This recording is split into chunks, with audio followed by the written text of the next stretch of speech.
Once again, I want to thank everyone for being here tonight. Let's call this meeting to order.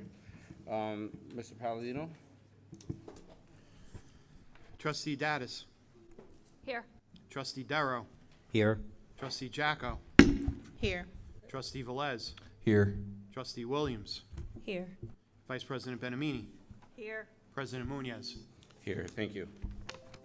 The New Jersey Open Public Meetings Law was enacted to ensure the right of the public to have advance notice of and to attend meetings of this board, except where specifically exempted by law, at which any business affecting their interests is discussed or acted upon. In accordance with the provisions of this act, the Board of Education has caused notice of this meeting to be published by having same advertised in the Belleville Times. Also, notice of this meeting has been mailed to the members of the Board of Education, the Borough Clerk, all elementary schools, the middle school, the high school, Hornblower Early Childhood Center, and posted on the district website. Also, this meeting is being televised via the district's YouTube and Facebook pages.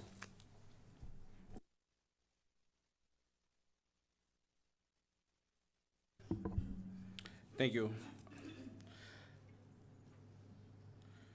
I'd like to have a motion on the approval of minutes for January 23rd, 2023.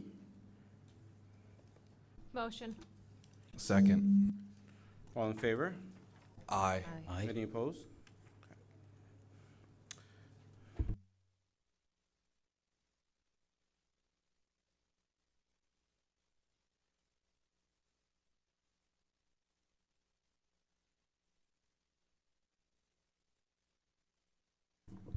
So, we're gonna move on to student government representative. Sorry, Ms. Jody Velez.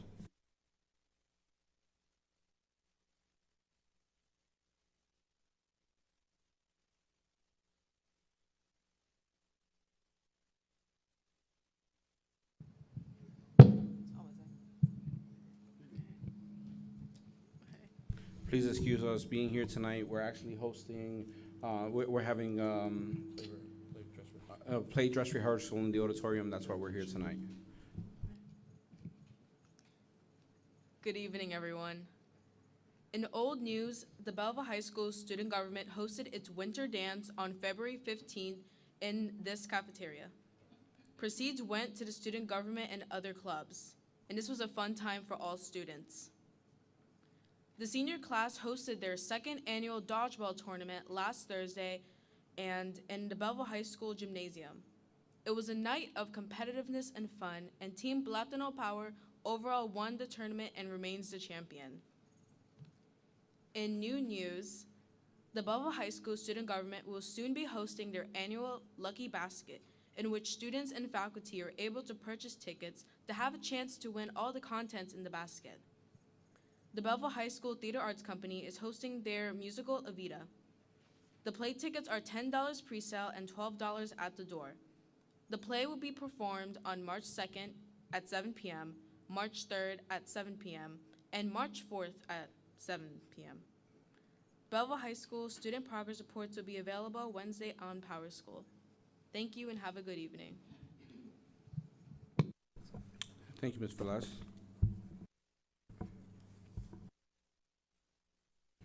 We're going to move on to items presented by the administration. Dr. Tomko.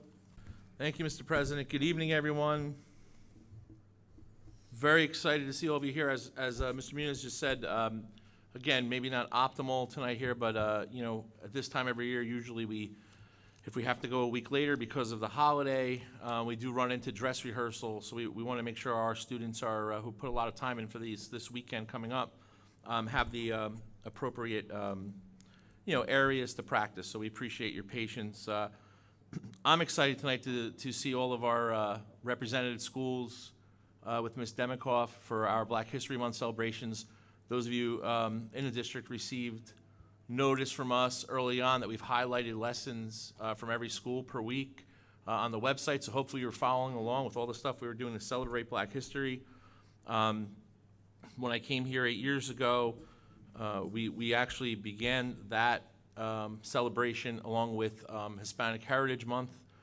We started to do some of those festivals. What we are doing now, post-COVID, because we did lose some of those festivals, is what we call something like a fusion event, which will happen in the spring. This year, we'll celebrate all of our cultures. That's what we're going to do. But again, this is specific to the history and the Amistad relationship based on the New Jersey Department of Education standards. So we're really excited tonight. But before we go there, I do have a few things I want to talk about, but I'm going to wait until after our students are done, because there's nothing more important to them here tonight. But I think it's important for them to also see one of Belleville's own being recognized tonight for just an incredible act. So, Mr. Rotundo, where are you? I think I saw you. There you are. Why don't you come on up and give that presentation? And I'll send Mr. Munoz. You want to go up there? Ms. Meeting? Where is she? Oh, okay. She's not here yet? Is she on her way? All right. Well, let's hold off on that then. Thank you very much. Sorry. I thought I didn't see her, but I didn't know if she was hiding. All right, so we're going to recognize someone, but let's get to the students first. So Ms. Demikoff, why don't you come on up? And again, very proud of all of our students, very proud of the history of Belleville. You know, when I first got here 8 years ago, there were some, you know, community members in the audience both ways. You know, why are we doing this and why aren't we doing this? I didn't understand it. You know, we should be celebrating everyone's life, everyone's lifestyles. We honor acceptance in Belleville, and that's the way it is, regardless of what your own moral or legal or ethical compass is. So this just proves that we just celebrate all cultures. So, Ms. Demikoff, thank you for what you put together tonight, so take it away. Welcome.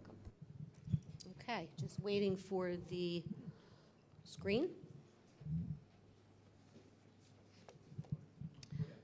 Okay, so while we're doing that, good evening, Dr. Tomko, members of the Board of Education, and members of our Belleville community. We're going to flip this? Okay. Okay. As you know, celebrating Black history is not and should not be exclusive to the month of February. It is an ongoing year-round celebration of African American culture, accomplishments, contributions, and achievements. We also remember the hardships, struggles, and tragedies that African Americans had to endure. We remember so they never, ever happen again. And so we are reminded to always move forward in the hopes of making our world a better place and a more peaceful place. At this time, I would like to call up our School 3 students and our teachers, Mrs. Franciosa and Miss Golden, to present. Sorry.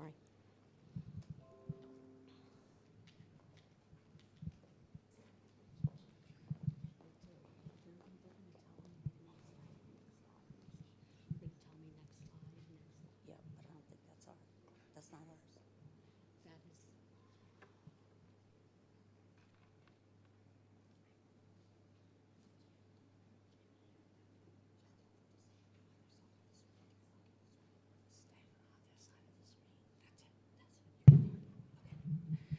Okay, so we have 3 students with us today. They're representing actually the whole group that we have. We have first grade all the way through 6th grade, and they're going to be presenting. They did a variety of games that can be incorporated into the classroom and to help have a better understanding of Black History Month. Black History Month. School number 3 talented and gifted Black History Month presentation. Introduction and overview of projects. Good evening. My name is Jaylene. My name is Shia. My name is Sophia. We represent talented and gifted students from school number 3. Our groups for the creation of these projects consisted of a mixture of grades 1 through 6. The groups developed games centered around a Black history theme and based on the traditional Guess Who, Bingo, Guessin' 3, and Match games. There is a mixture of digitally interactive and hands-on games that can be used in classrooms to help students study the importance of significant African Americans in history. We hope you enjoy our presentation.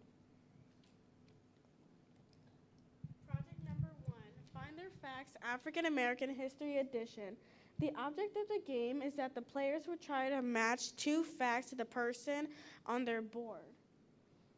First, the player needs all facts to the person and 6 people's name onto the slits. Then they must put the facts in a pile on the center of both boards. After that, they would take turns picking up cards, and when one matches the person, you place it in front of them. When you have 12 accurate facts, you win.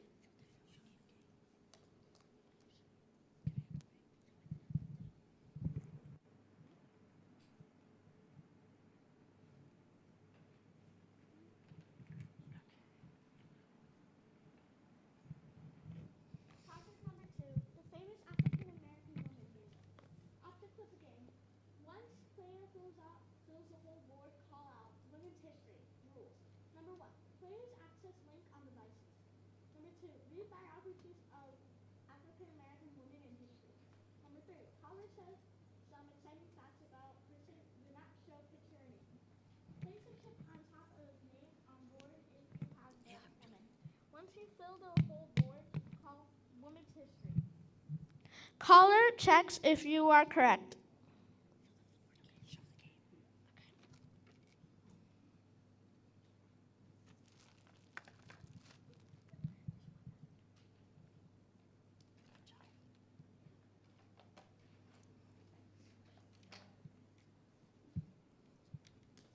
Project number 3, guess in 3. First, shuffle the cards and place face down. Take a card and ask whether your opponent wants clue A or B. Player can ask 3 yes or no questions about the person. After 3 questions, player has a chance to guess the person's name.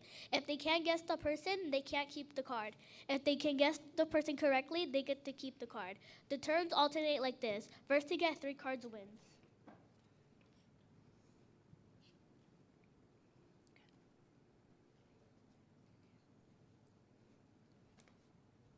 Project number 4, prominent African American match. For this game, there's a QR code, but we have provided the link. So the rules are to open the link and study prominent African American biographies. When the players are ready, they will try to match the pictures with the corresponding biographical fact. Then they must go back to the link to see if they are correct.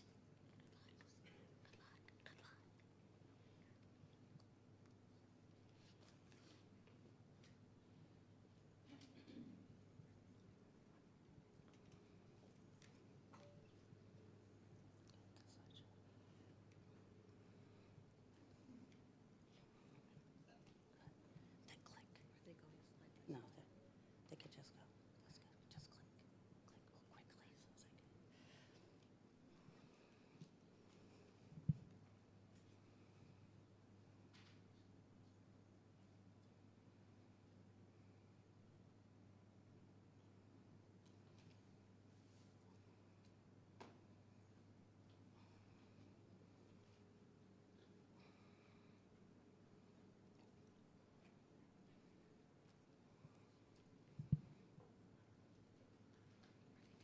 No, then you have to go back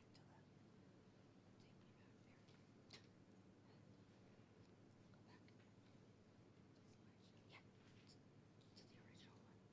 Yeah, to the original one. Go to the originals, wherever you have the original one. That's no, click. Project number 5. Can you guess the famous? Oh wait, it changed. Oh, go back. Sorry, go ahead. Project number 5. Project number 5. Can you guess the famous African American interactive digital game? Link. Click on link and follow directions.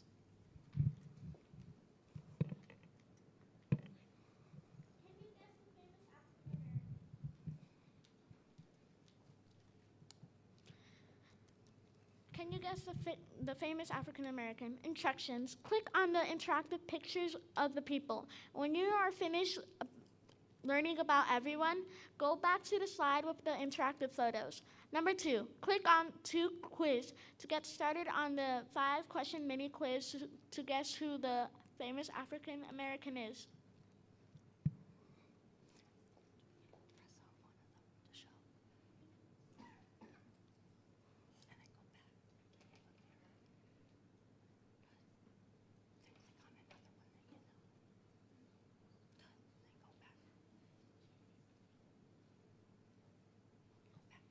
You click on each person, it shows information about them. Okay, then go there. To the quiz.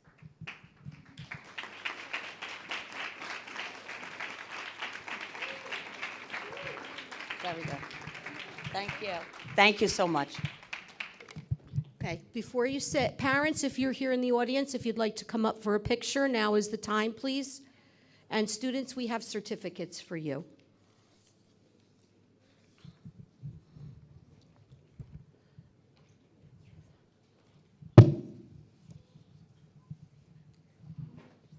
Dr. Tomko, would you like to come present the certificates?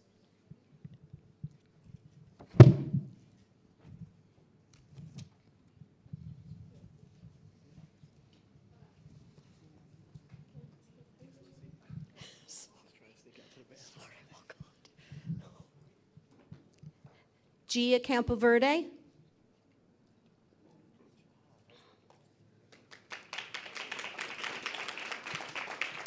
Jaylene Clajevo.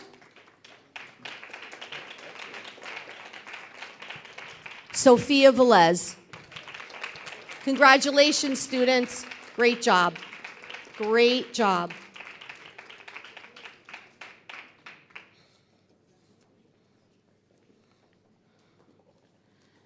So I know the board, you can't see the screen.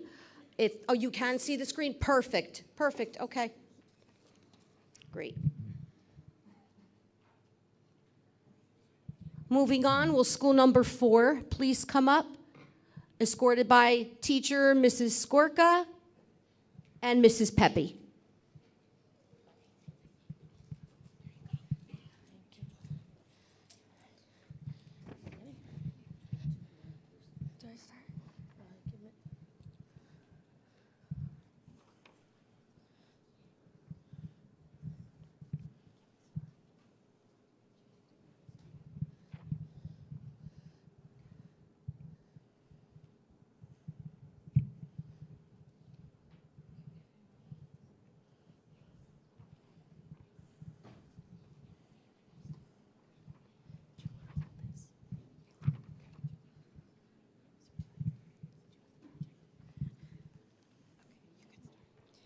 Good evening. My name is Ariana. I am a 4th grade student from school number 4. For my Black History Month project, I chose to do a bottle biography on Katherine Johnson. Katherine Johnson was a mathematician that worked for NASA. In 1958, she became the first African-American female engineer at NASA. She figured out the paths for the spacecraft to orbit Earth and to land on the moon. Katherine calculated the trajectory needed to get the Apollo 11 spacecraft to the moon and back. Having researched her, there are many reasons why Katherine Johnson is important to me. First, she inspired many young girls to enter the STEAM field. She broke down barriers in the STEAM field as an African American and a woman. Also, she helped make history. With her work on the Apollo 11 mission, Katherine helped achieve something that had never been done before. NASA astronauts became the first humans to land on the moon. Thank you for listening to my presentation.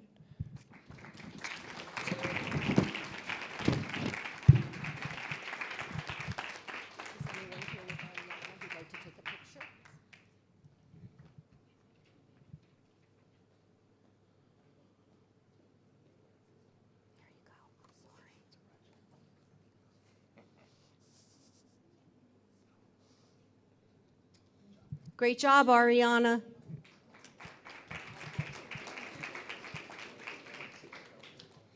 We love your project.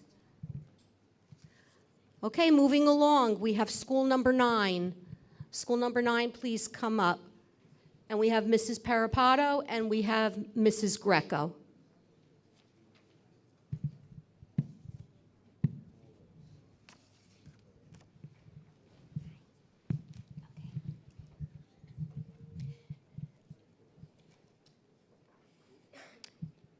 Okay, at School 9, we have 2 wonderful students who are going to do a wax museum about famous African Americans that maybe do not get recognized as much as they should. My name is Noah Qualls, and I am from School 9. I'm going to be giving you guys a little bit life story of Vivian Theodore Thomas. Good evening. My name is Vivian Theodore Thomas, but you can call me Thomas for short. Back in the 1940s, there was a disease called blue baby syndrome. It was said that any child or person who got diagnosed with this will most likely die. But we'll jump right back into that later. Let's recap on my early life and my education. I was born on August 29, 1910 in New Iberia, Louisiana. However, my life all started when my family and I moved to Nashville, Tennessee, which was the only public school that gave me the opportunity to get educated because of the color of my skin. Now, life was hard for African Americans like me. During this time period, as you may already know, there were lots of segregation, inequality, and racism. This meant that African Americans were treated differently and worse than white people were treated at that time. This also meant that African Americans received less education and very few places would accept them into their schools. I was born into slavery and was a slave for 19 years. It wasn't until 1929 when I got the chance to get educated in Pearl High School in Nashville, Tennessee. From here, I worked in Alfred's Blaylock Vanderbilt University Hospital Laboratory for 1 year. After working there for a while, I got a job as a skilled carpenter for 7 years. However, after all that hard work and all the savings I put into the bank, it was lost during the Great Depression. During the Great Depression, I returned back to Alfred Blaylock Laboratory and became a dexterous and efficient cutting surgeon. I taught surgical techniques to people like Cooley, along with Alex Haler, Frank Spencer, Rowan Nera Spencer, and others. That was also when I found the cure for blue baby syndrome. Apparently, they respected me very much. However, to me, it didn't seem that way. With all of my hard work and years of teaching, I didn't get paid very well. I was even hired as a bartender at Blaylock's parties, even though I found the cure for this rare disease. I thought it was very unfair. I had to serve drinks to some of the people I taught in order to make ends meet. After negotiating with Blaylock Laboratory, I became the highest paid African American surgeon at that time. Thomas's life wasn't fair, but they say life is not fair. I hope you all can relate to Vivian Thomas's life and that you learn that you should never judge an individual for how you see them. His life was based on him being resilient and great all at once. So never forget the strong, proud, vibrant Dr. Vivian Thomas.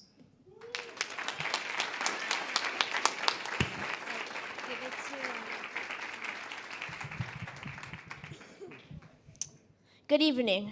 I am John Lucas Reyes from school number 9. I'm going to be telling you about a little bit about Eddie Hawkins' life.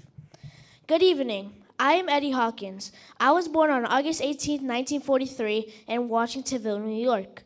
I am known for being the first African American player to start for the USMNT, United States Men's National Team, in 1984. I helped to break the color barrier for future African American soccer players. When I was younger, in addition to soccer, I played basketball and ran track. Being on the track team helped me become a fast runner. This enabled me to score 30 goals in my college career, which is not an easy feat. I went to Hartwick College and played for the Hartwick Hawks. I was a midfielder on that team. In 1995, I was introduced into the Hartwick College Athletic Hall of Fame. When I graduated from there, I received my bachelor's degree in economics and management. After college, I was drafted into the NISL, North American Soccer League. But that did not work out, so I joined the Pittsburgh Spirits in the MISL, Major Indoor Soccer League. In 1984, my time to shine finally came. I played in the Miami Cup and started a game against Ecuador.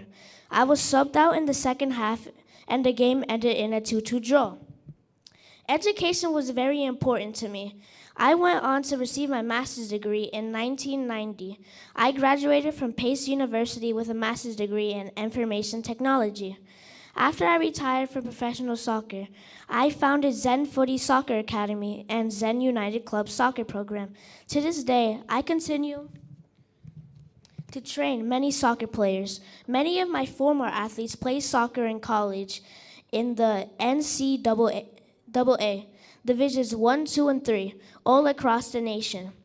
I would like to share with you a little bit about my life off the soccer field. I met my wife Ellen when I graduated school. We have 3 children. Their names are Erica, Elisa, and Edison. Erica followed my footsteps and played soccer for 5 years at Georgia State. Erica attended Carthage College, where she played water polo for 4 years. Finally, Edison played as a freshman at Hartwick College. He started 13 out of the 14 games in the 2018 season. Thank you for your time.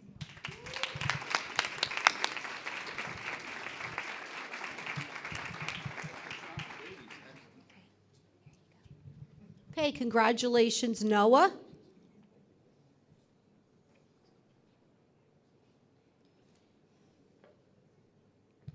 And congratulations, John Luca. Great job, school number 9.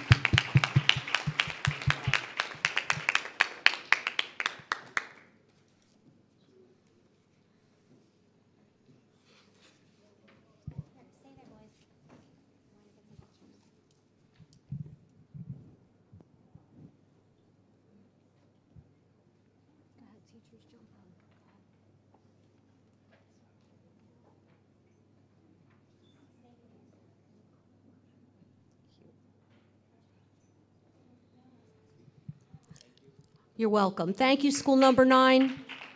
Belleville Middle School, please come up to present.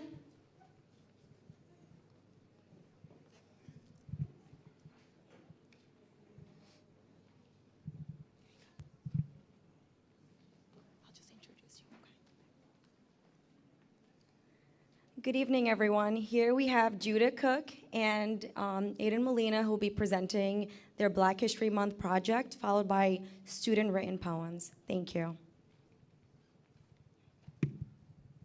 Meet the poets. So some of the African-American poets that we chose to research and also to inspire our handwritten poems are Langston Hughes, Renee Watson, Paul Laurence Dunbar, Claude McKay, and Gwendolyn Brooks.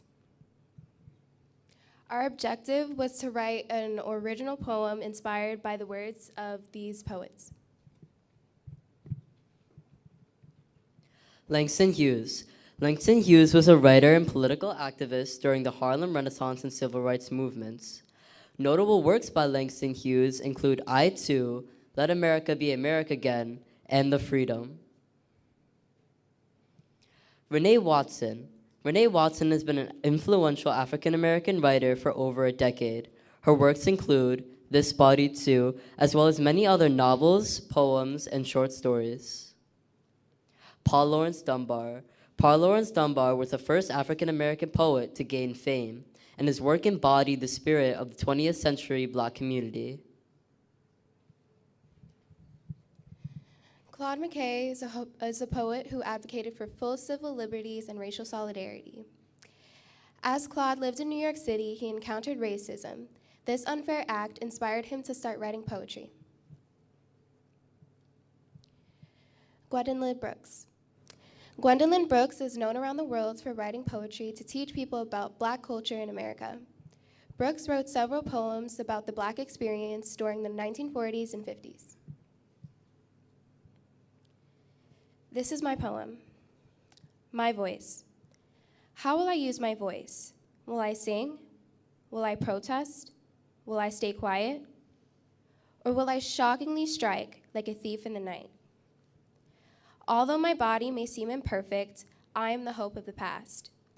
I am my very own masterpiece, carrying the legacy of my ancestors. I am beautiful and unashamed. I have thick hair and my skin is darker. I am strong, fierce, and wonderfully made. I will nobly stand to be a voice for the voiceless. My voice is mine, and I am me.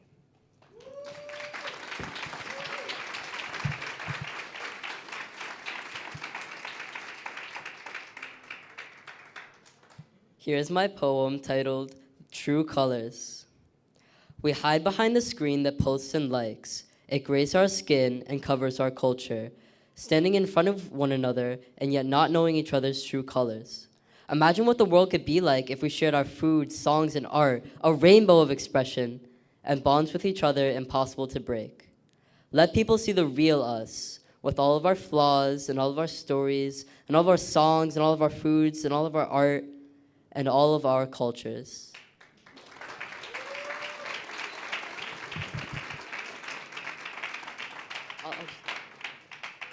Special thanks to the Board of Education, Dr. Tomko, Mrs. Demikoff, and Mrs. O.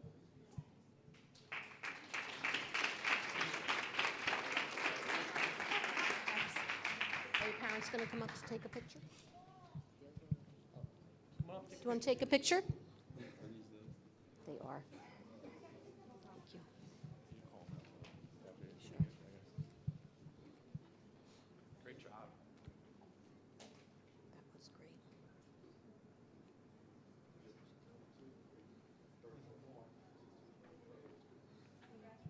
Congratulations. Okay, we have certificates. Judah Cook and Aiden Molina. Thank you so much, students. And I'd also like to thank Mrs. Omerer, who is our tag teacher at Belleville Middle School. You're welcome.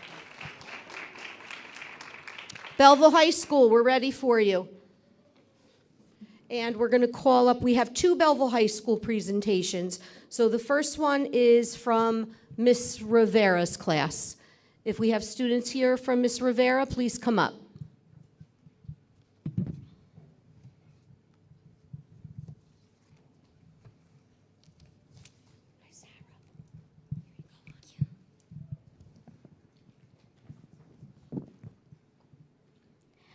Hi, good evening, everyone. My name is Karen, and tonight I am going to read about escuelas segregadas. ¿Qué es una escuela segregada? Empecemos con el tema segregar. Significa separar algo o alguien de otras cosas.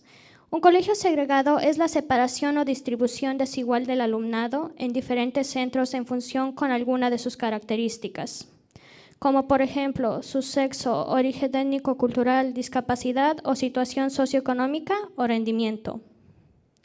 Pero en este artículo vamos a tratar del origen étnico-cultural, que a pesar de ser una práctica discriminatoria hacia la persona, también vulnera el derecho de niños y niñas a tener una educación en igualdad.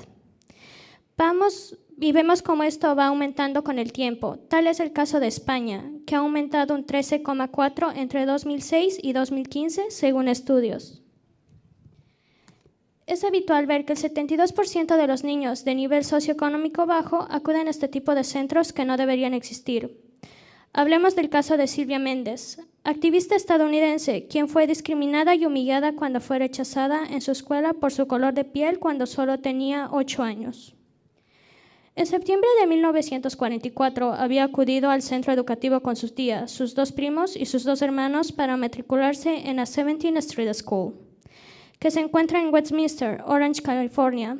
Les habían dicho, aquí no aceptamos mexicanos, llévenselos a la escuela de Hoover, de manera seca. Su tía estaba sorprendida y ofendida. Llegaron a la casa de sus padres y le contaron lo sucedido. Al principio pensó que era un malentendido y fue personalmente a hablar con el director, y le confirmó que sus hijos tenían que ir a una escuela mexicana. Sabía que era una injusticia, y aunque los mexicanos no tenían voz ni voto, estaba dispuesto a luchar para acabar con esta injusticia. Al inicio de su lucha se unieron otras 4 familias mexicanas que estaban en la misma situación y recurrieron a LULAC, que significa Liga de Ciudadanos Latinoamericanos Unidos, y le recomendaron que contratara a David Marcus, un abogado que tenía una gran reputación, y junto con él presentó una demanda federal el 2 de marzo de 1945, existiendo el fin de la segregación racial contra los mexicanos en las escuelas. Después de una fuerte batalla, el distrito escolar de Westminster finalmente le ofreció a Gonzalo inscribir a sus hijos de la calle 17, a cambio de que retirara la demanda, pero él no aceptó y siguió luchando por los derechos de su hija. Este es un caso de la vida real y que lamentablemente sigue existiendo hasta el día de hoy. Pero con el apoyo y esfuerzo de todos lograremos desaparecer algún día. Thank you.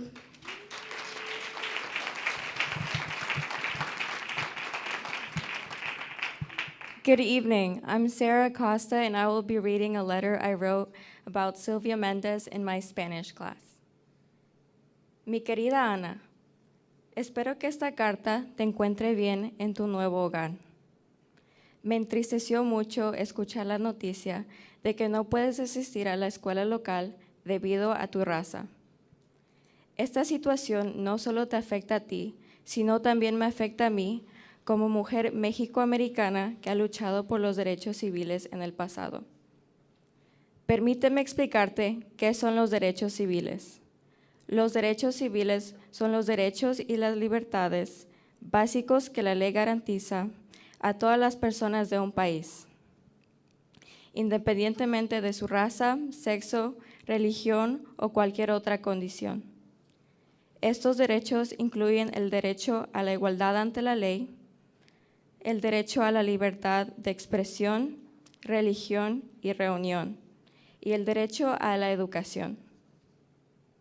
En la década de 1940, a mi familia y a mí se nos negó el derecho a asistir a una escuela solo para blancos en California, lo que nos llevó a una demanda que finalmente ayudó a eliminar la segregación en las escuelas del Estado.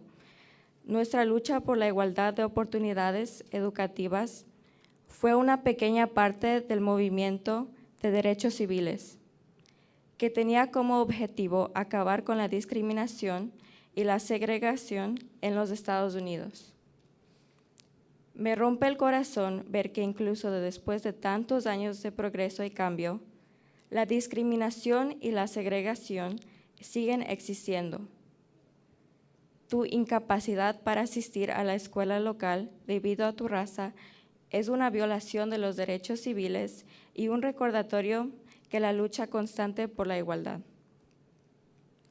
Quiero que sepas que no estás sola. Estoy contigo y haré todo lo que esté a mi alcance para poder ayudarte y garantizar que tus derechos estén protegidos.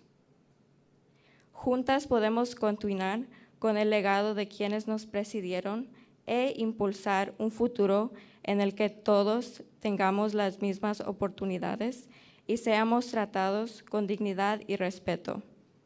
Por favor, infórmame en cuanto puedas sobre tu situación y recuerda que tienes mi apoyo. Con amor siempre, Silvia Méndez.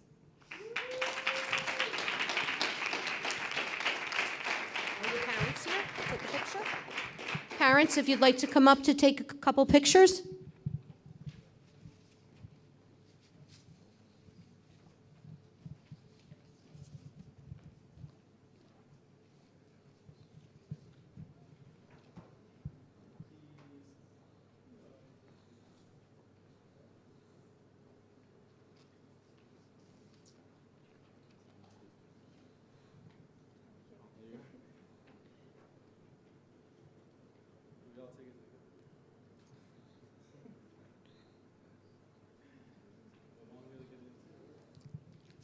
Okay.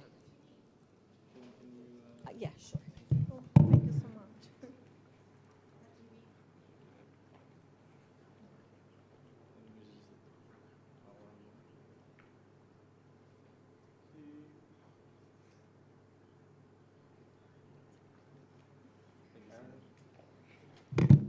Okay, Karen, come and get your certificate, please.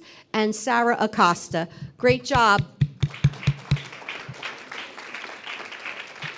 We have one more high school presentation from Mr. Gallagher's English class. Students, will you please come up?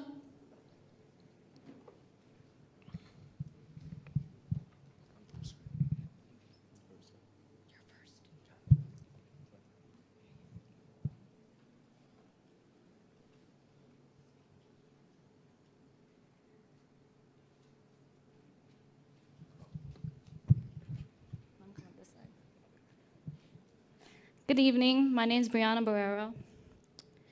So I'm doing Rosa Parks. I have learned over the years that when one's mind is made up, this diminishes fear. Knowing what must be done does away with fear. Rosa Parks.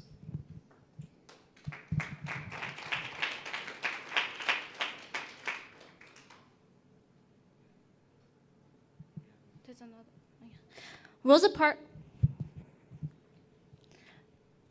Rosa Parks was a civil rights activist. She is most famous for the Montgomery bus boycott. She was an avid protester against racism and unfair behavior amongst African Americans. The quote I chose to speak about today talks about how once one's mind is made up, fear is irrelevant. Rosa Parks fought for so many things and didn't seem to fear any of it because she knew it had to get done. Thank you.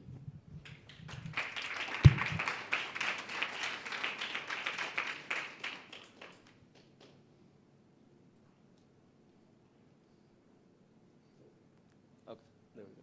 Yeah. Ladies and gentlemen, keep it back. Ladies and gentlemen, a life is not important. This working? Okay. A life is not important except for the impact it has on others. This was a quote said by the legendary Jackie Robinson, who is a hallmark name in the MLB Hall of Fame. To have an effect on the lives of others is something that provides us with growth in a society. Jackie Robinson, being the first African American to play in the major league sport, paved the way for all African Americans to play in professional sports. I know there's a couple of baseball fans here. Of course, he would have paved the way for people like Rickey Henderson, Frank Thomas, and of course, Aroldis Chapman. And even in other sports, he provided us with great names. The best wide receiver of all time, Jerry Rice. The best basketball player of all time, Michael Jordan. The best tennis player of all time, Serena Williams. And the best boxer of all time, Muhammad Ali. Because of this, Jackie Robinson has had a major impact on our society, even going on till today. And this has been years since Jackie Robinson first played in that Major League Baseball.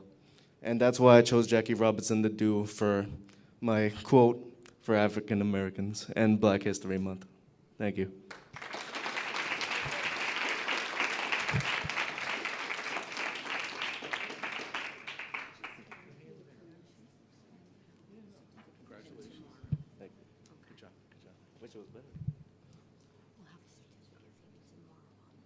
Yeah, no problem. Come on up for a picture, please.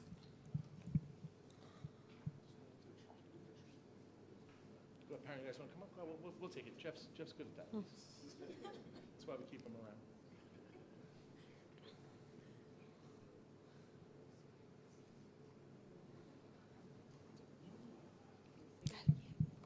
I can take a picture.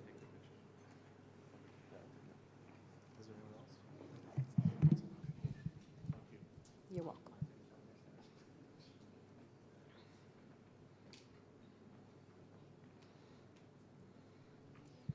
Great job, students. Once again, thank you, schools 3, 4, 9, BMS, and BHS. Thank you, Ms. Stemikoff. I'd like to give everyone a round of applause in the district for an incredible month. Thank you so much.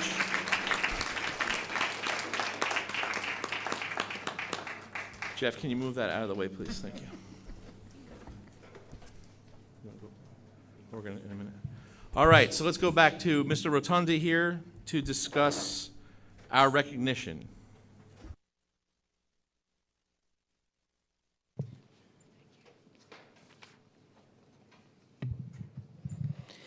Good evening, Dr. Tomko, members of the board.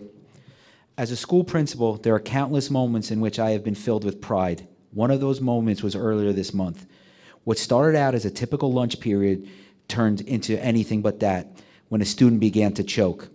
From the moment that Mrs. Erin McGarry noticed a student in distress, she quickly took matters into her own hands and performed methods to stop the student from choking.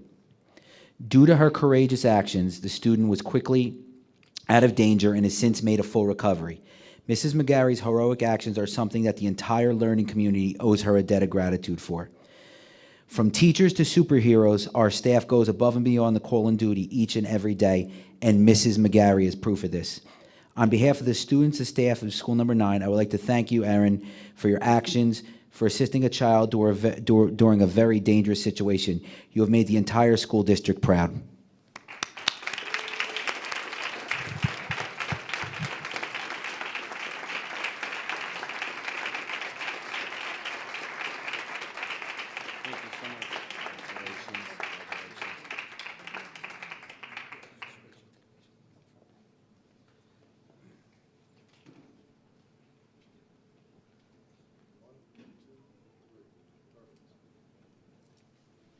So one more round of applause. Congratulations. Thank you so much, Ms. McGarry. Thank you. Have a good evening. Thank you.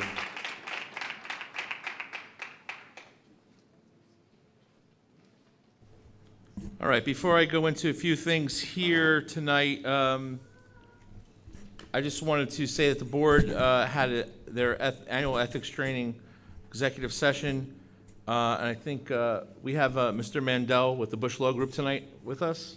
I think we just want to talk about one of the key points there. Sure. So we took a little time to review and have some legal advice about board members and the board member ethics that all board members have to comply with. Two of the big themes that we discussed are the limitations on what a board member can or is permitted to do. So board members are not able to directly affect change by managing the school district or the employees of the school district, but instead are limited to only acting in their official capacity during meetings by making policies and through supervision of the school and the superintendent directly. So a lot of the times we, or members of the public, look at boards of education and sometimes ask or are hoping that they do more, that they take a more direct role. And in reality, it's important to remember that as members of the Board of Education, they are very limited in what they are permitted to do. And then very similarly, board members are limited in what they can say. So members of a Board of Education have to keep numerous different types of information confidential, and also whether it's personnel matters or student matters or even internal deliberations that are things that are being discussed amongst the board, which for instance, if it's a private deliberation about a business or a litigation strategy, is not permitted to be shared with the public until the appropriate time. So we discussed those and a few other important topics that members of boards of education always need to keep in mind and that help them best serve the community and the schools. Thank you. All right, so going along with that, I have a few administrative comments tonight. Again, a lot of incredible things happening in school. And of course, with social media today, we know how quick things travel, right? We try to do some positive relations on Twitter. We have Facebook pages. Some of the things that took us some time to get here as a district, even though some individuals thought we should have had these things sooner. But with the utilization of social media comes great civic responsibility. And the board, our administration, and our district members, our teachers, administrators, et cetera, are held to higher standards. That is our public, that's our public position, and that's fine. However, I just want to reiterate to the parents and everybody watching this evening, or that will be watching tomorrow or the next day, if you have any questions or concerns, or you hear something online or see something online or whatever it is, this is why our administration is here. Whether it's your building principal, supervisor, or director, myself, my office, we'd appreciate it if you contact the administration to kind of quell some of those concerns you may have or what you think might be a rumor. Sometimes it's easier to have that conversation, and I know I could speak for myself and my administrative team that will give you everything we possibly can that does not affect a student or is a liability to the district in any way. Basically what I'm saying is the board members have it really rough, right? They share a fence with all of you, okay? They live in the community, and especially this board and previous board members that I've worked with are definitely lightning rods for change and things that they want to listen, they want to hear you, but sometimes they are bound by confidentiality as part of the Ethics Act, and just different liabilities. So again, the easiest way to quell some of those rumors is to come out directly and ask me. Some individuals do that, and again, if you still want to go on social media and talk about it, that's your obligation. You can do that. But I always say to everyone in the 25 years I've been doing this, I always say question before comment. I think there are some individuals that like to comment before question just because it kind of stirs things up, and that's okay. That's what life's about. The only thing that I caution everyone on is that, again, when we say things, regardless if it's about me or the board or a program or a teacher, we are affecting our students.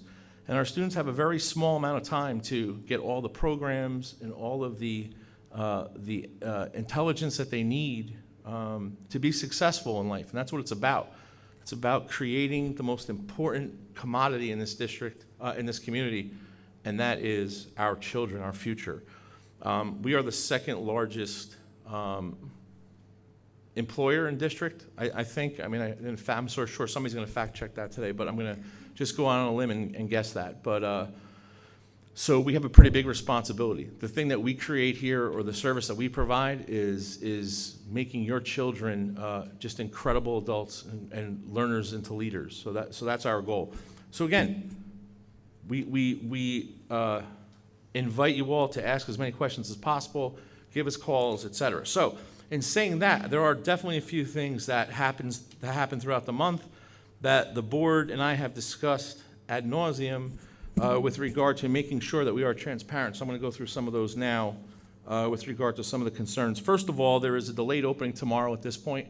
Tweeted it out. We made the phone calls. I think the entire county has called a delay, and it looks like the impending storm, we were kind of watching it back and forth, but it's definitely here now. It looks like it's hailing a little bit. So in order to allow the township and our maintenance team to make sure that the roads are clear, everything's salted, and the most important part is that the corners are clear so that crossing guards can help our students walk to school.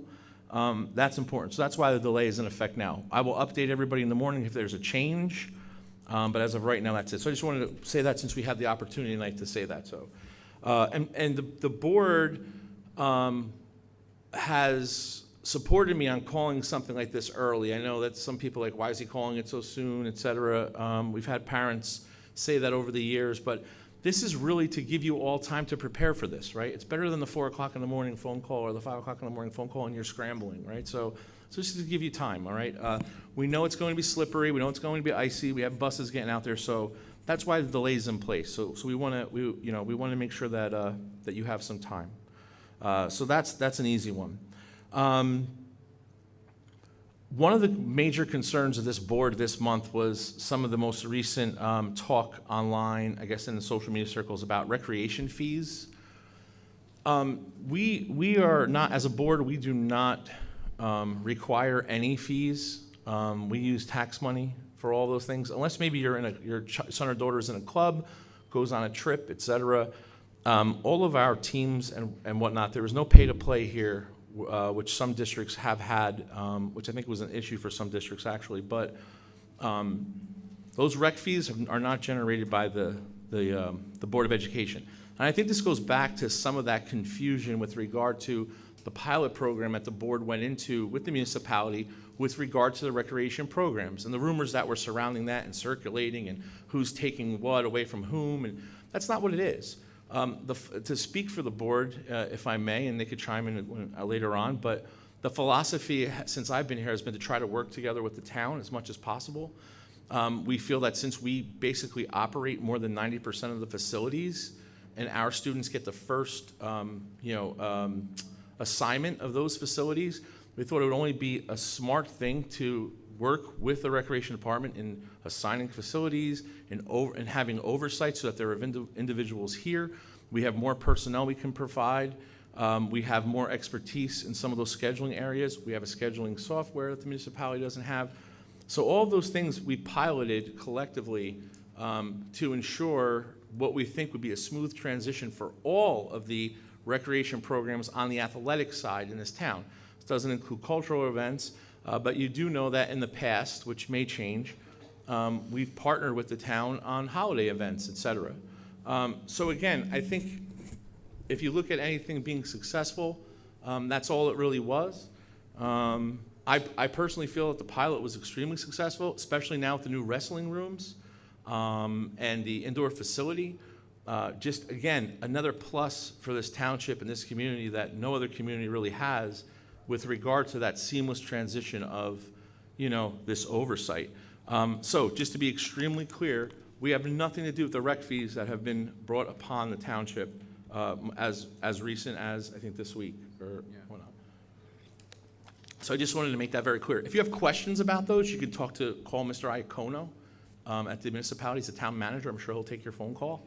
I think that's the best person that can answer that question for you. So that's the first thing that we wanted to clear up. The second thing we wanted to clear up is some of the positions that have been posted online. So I'm going to briefly go over how this works in an administrative piece, so all of you know. I have explained this a few times already, but maybe some of you are new, some of you maybe weren't too apt to understand what was happening at the time, and maybe it's more important now. So when you see, there's several things that happen with board, with job descriptions and position controls. A position control means that a position is being created, which means that the board in and of itself is directing the business administrator to create a position so that there is a monetary line item for that position, et cetera. Okay? That's what you see as position control. It doesn't particularly mean that one position is going to be on the same, be around at the same time as another position if that position takes another position's place in the future. So that's what we see here tonight. The other thing happens with job descriptions. Job descriptions are changed. I look at job descriptions every 5 years. There's changes that need to be made, especially in the curriculum area. Curriculum area always has old assessments on there, policies that change, et cetera. But what you see in here tonight are 3 positions and three job descriptions added. So the first one to talk about is 7.1, for those of you who are interested, and that's called the Director of District Safety and Security. And that aligns directly with Bill 4075 and 3229, okay, which basically talks about threat assessments. Now, we piloted that this year as a district because as a district, we were concerned with the wellness of students coming out of COVID. I hate to say that, but we were concerned. We had some students threatened with some threat assessment needs, meaning that either harm to themselves or others, some more physical activity or interactions, et cetera. So we decided as a district to pilot this ourselves before it was mandated so that we didn't have to kind of throw it into effect July 1. So we've been doing this all year. And I'm glad we did because beyond the other districts are calling us, superintendents are calling me and asking me what are some of the pitfalls, et cetera. And one of the things that's mandated in this law or this legislative move that takes place this year coming up is the fact that the threat assessment has to be reviewed by a threat assessment team and also your school safety specialist. School safety specialist is an administrator who has to basically be involved in every threat assessment. So we have a very large school district, Middle Road School District, but large in the grand scheme of things. Threat assessments that occur, if they occur once per building, let's say one building per day, that means that an entire team and an administrator has to be pulled out of another building to basically assess these individuals to make sure that everyone is safe, including that individual. So what we found was that that was not optimal with regard to the individual being pulled out of a building. So we've had a building without an administrator back and forth, which is not optimal because of this need. So moving forward, talking board committee, and then tonight, this is a position control that's going to be added for this school, the Director of District Safety and Security. So that's something that, again, hopefully you can see the job description after it's approved. And moving forward, that'll be a position that we're looking for next year. The other 2 positions are interesting. If you recall about a month ago or so, you may have seen some differences or some interim appointments internally with regard to a new construction manager. Our construction official, who we did do a request for proposal on, we parted ways with that construction manager. And we decided after doing some research that we wanted to possibly post internally to see if we can hire our own construction official, which would save, first of all, would save the district upwards of 5% of every project. So we're talking about a lot of money saved there. And also, if you know anything about construction management, there always needs to be a liaison on the inside anyway. So the individual who's on here tonight to be appointed has been the liaison for several years, and we think just, my recommendation is that he fits completely with that role. So this is a win-win for the district and for the community, and a major savings. The other position that you see for the chief construction, I'm sorry, not that one. Where's the other one? The maintenance position, yeah, the chief maintenance officer is basically just a change to the job description. What we will be doing is we will be, if the board approves that tonight with the job position, we'll post that position, and then we will eliminate the director of buildings and grounds, because that position really shouldn't exist with regard to the title of it. So that's only a switch. So basically, that's a wash and a savings to the district. So the only net, so there's absolutely zero movement or zero net on the maintenance side, but the only additional position is that school safety officer, district safety officer, I'm sorry. I'm getting a lot of that jumbled up because we have so many safety positions now. So that basically comes with that. With regard to posting, we had some questions about posting positions. Posting a position is not a legal requirement. It's a labor requirement by contract. So districts don't have to post at all except for labor contracts. So for example, Belleville needs to give everyone in Belleville under contract the ability to apply for another position. So that's why we post, at least internally. When we do have a search that we want to do, we'll maybe post it, but those of you who aren't aware of the Star Ledger, et cetera, I know social media is important, but Star Ledger, NJ.com, those are all very costly. Star Ledger is a very expensive ad. NJ.com is $50 a week, I think. So that stuff kind of adds up too. So we do post, we usually do one general posting in May for positions or anticipated positions, but that's just to kind of let you all know about the posting piece. So just wanted to kind of clarify that, because we did get a lot of questions on that as well, which I appreciate, and now I appreciate having the ability to explain that. Give me 1 second, just to make sure rec fees. Say again? Yeah, we'll talk about that in a second. The board also wanted me to talk about appraisals that are on the agenda for tonight. Basically, we constantly look for opportunities for the district, especially at a time like this when we know that we still have the ability to work with some properties, et cetera. There's one appraisal that is going to be pulled tonight because it didn't fit our needs, which is by School 3. Is that Union Avenue? On Union Ave, I think, by Rinaldi's. So we're going to pull that one because after Mr. Palladino and I spoke with some architects, it wasn't going to make make enough impact on the district. What we constantly are looking for now are ways to expand the footprint with regard to parking in certain areas. And we have been actively looking to come up with an environmental center and crew boathouse. Okay, so that's what you see. We do have 2 properties that we were looking at for a crew house. Those of you who may not be aware of it, but we've been told that, historically, Belleville had the first crew team for high schools, I guess, in New Jersey history. We now share a house. We're kind of, on the back end of that, but we want to also take advantage of some of these environmental grants on the river, add it to some of our green projects, our environmental projects with the greenhouse out here you'll see, the turbines that you see, so it's just an opportunity. And what the appraisals do is it provides my administrative team, Mr. Palladino, myself, with an opportunity to talk with the board about potential of these things. Can't do that without an appraisal, obviously.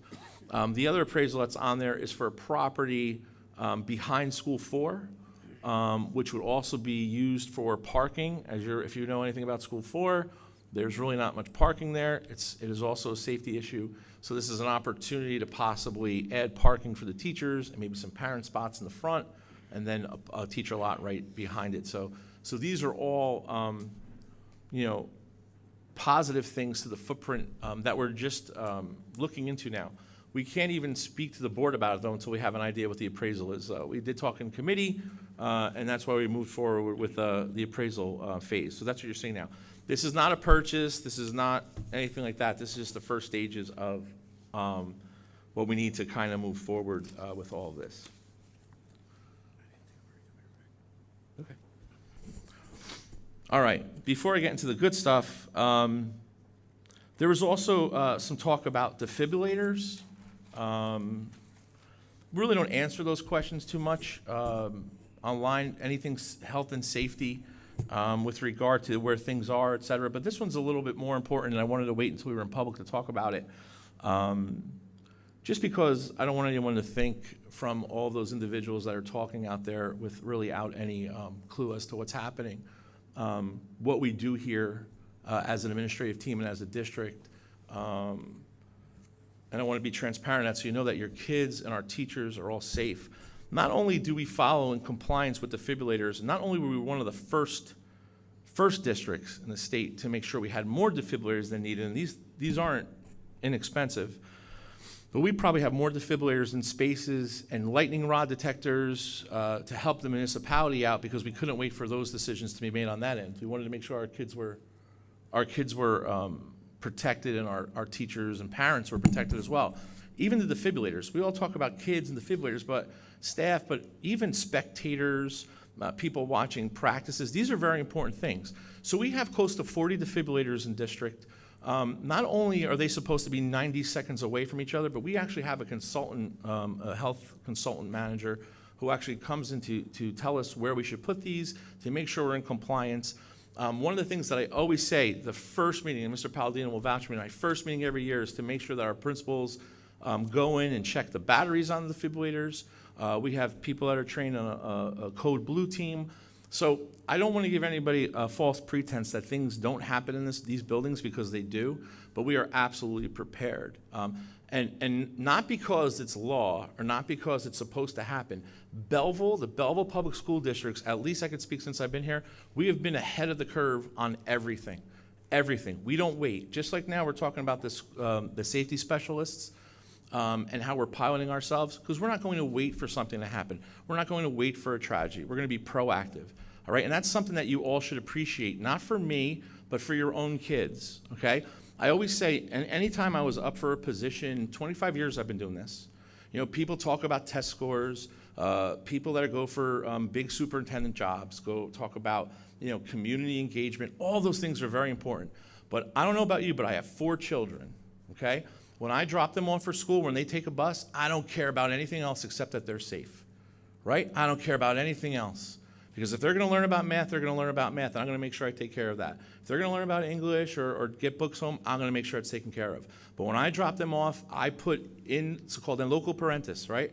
I put in the minds and in the actions of that administrative team, those teachers, those nurses, those cafeteria workers, Miss McGarry, who is here saving lives, okay? That's what we do, and we do it perfect, okay? And again, we don't like talking about that all the time because we don't want to give false pretenses, but we are well ahead of the curve on all this, all right? So for those individuals that want to, you know, go after that or talk about it or discuss it, again, perfect time. If you're a parent on social media and you see this, or you see all the little circles with pictures of me on there and all those things you're laughing at, pick up the phone and call and say, hey, what's going on? What's happening here? Do we have defibrillators? My town where I live, where my wife and I moved out years ago, we can't get defibrillators in the parks. The closest defibrillator is 7 minutes away. Ridiculous. Oh, it's too expensive. Oh, there's liabilities. There's no liabilities, right? What happens that we all know of too late? What happens? We always talk about these things after something happens. And that's not what happens here in Belleville. So I want to make that very clear, extremely clear. So to end on an excellent note too, next month we're going to we have a thing that we put together, but wait until next month because we just went through CUSAC and we got some really exciting news about CUSAC, all the great things we're doing. But we keep hearing about all of these, you know, these things our teachers aren't doing, the scores of our kids, and it's very easy to skew some of that narrative. And some people that we have, unfortunately, in our community are very great at skewing a narrative. All right? So what we're going to do next month is going to come together. We're going to talk about 2 things. We're going to talk about what happened pre-COVID, because it's important, and we're going to really talk and scrub the data and talk to you about learning loss and where we are. Because now we feel in a year and a half, We have some different software programs, some different things with engagement that we could really kind of tie into what's happening with this learning loss and where our students are. So next month, you're going to see a nice little presentation that we put together.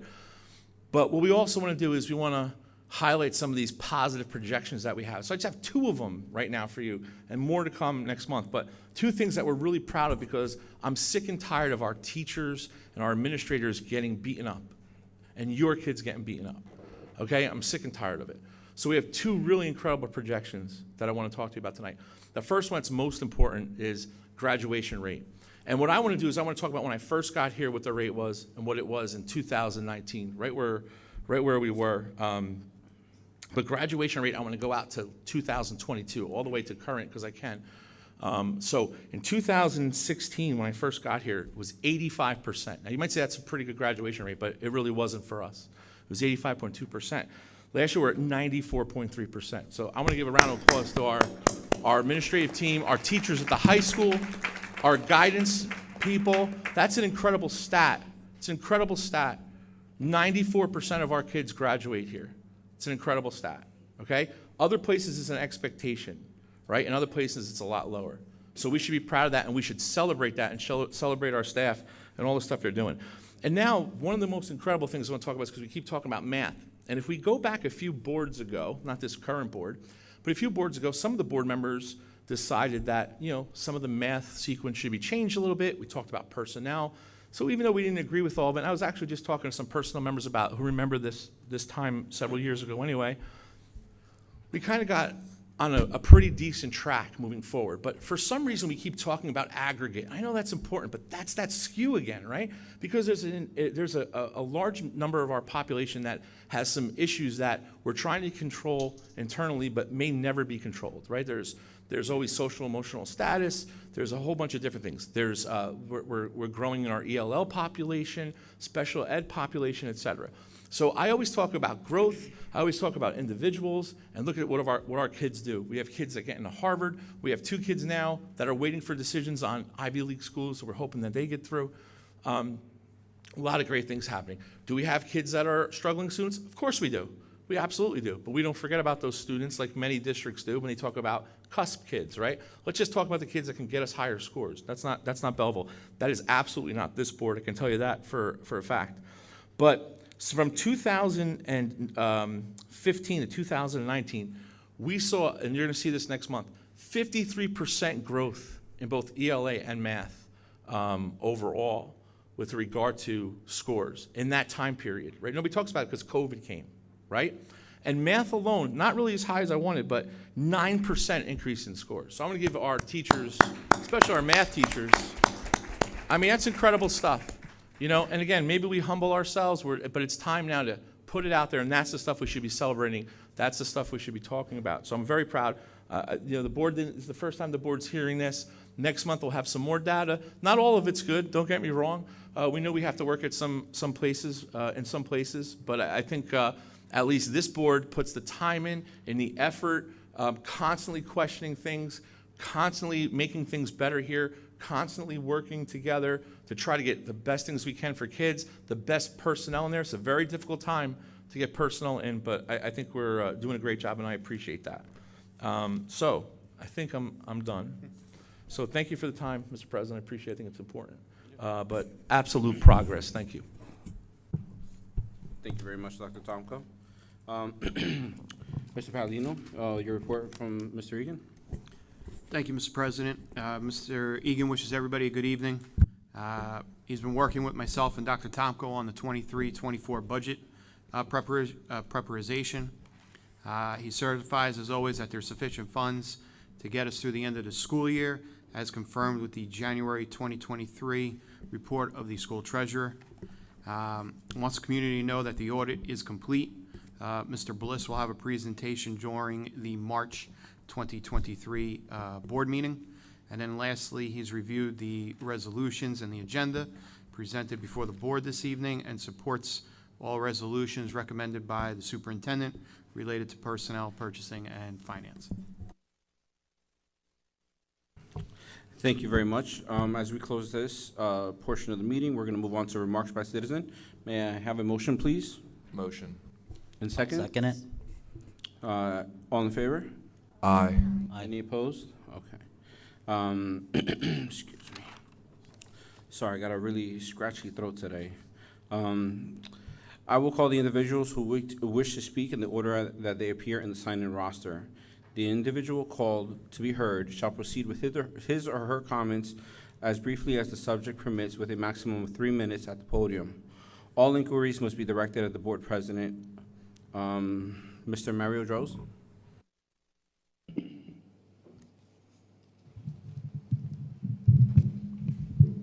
Good evening.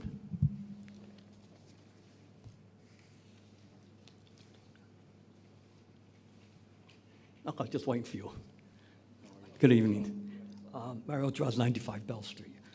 Just a few comments here. The positions of 7.1 and 7.14, I assume those are new positions that have never existed.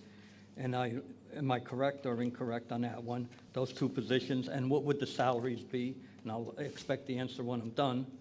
In regards to the resolution of the boathouse that you mentioned, I was looking at the properties, 234, 236 Belmont Avenue. I don't know if you know, that's in a flood zone. That's a 6-family house that is in a flood zone because I know a neighbor that lives 2 doors away, and he's constantly getting flooded out on that property.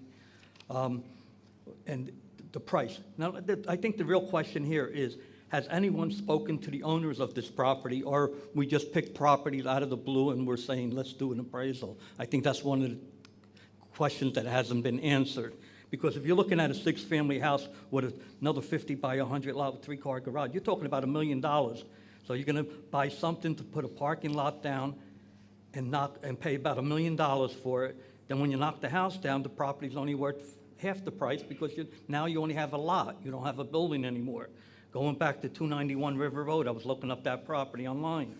699, is it contaminated? It's in a flood zone. I know you want to do with the crew, but what happens with the shared services you have with Nutley and I guess Kearney? Because you're doing a shared service for a parking deck. Why can't that be shared services? You're gonna save a lot more money as it's currently been going. I don't know how long crew's been around, but why do you have to spend all this money just to put a couple of boats in the water? I'm not done yet. Are the properties currently for sale? I haven't heard that. I'd like to know the cost of each appraisal, or did you pay for it or order it before discussing this in private or in public about purchasing these properties prior today? I brought up the shared services. And like I said, the flood, you're in a flood zone on the, the insult is that you got to go to North Arlington. You can't even do this in Belleville. I think that's insulting for my tax dollars and everybody else's tax dollars to go out of town and purchase something. So hopefully you can have an answer. I think I used up my 3 minutes. You have 30 seconds. See, I'm good. Go ahead, I'm waiting for the answer. Just your last statement, where in Belleville would you consider putting a I don't crew know. house? I don't know. I'm just making a point. But you already have a place. I got 30 seconds then. You have the crew place already, which it's been used forever. You're saving a ton of money. Well, to your point, if we have... You don't have anything, unfortunately, because when Route 21 was built, Hudson County had more power at the time, so they were successful in keeping their parks and sticking it to us.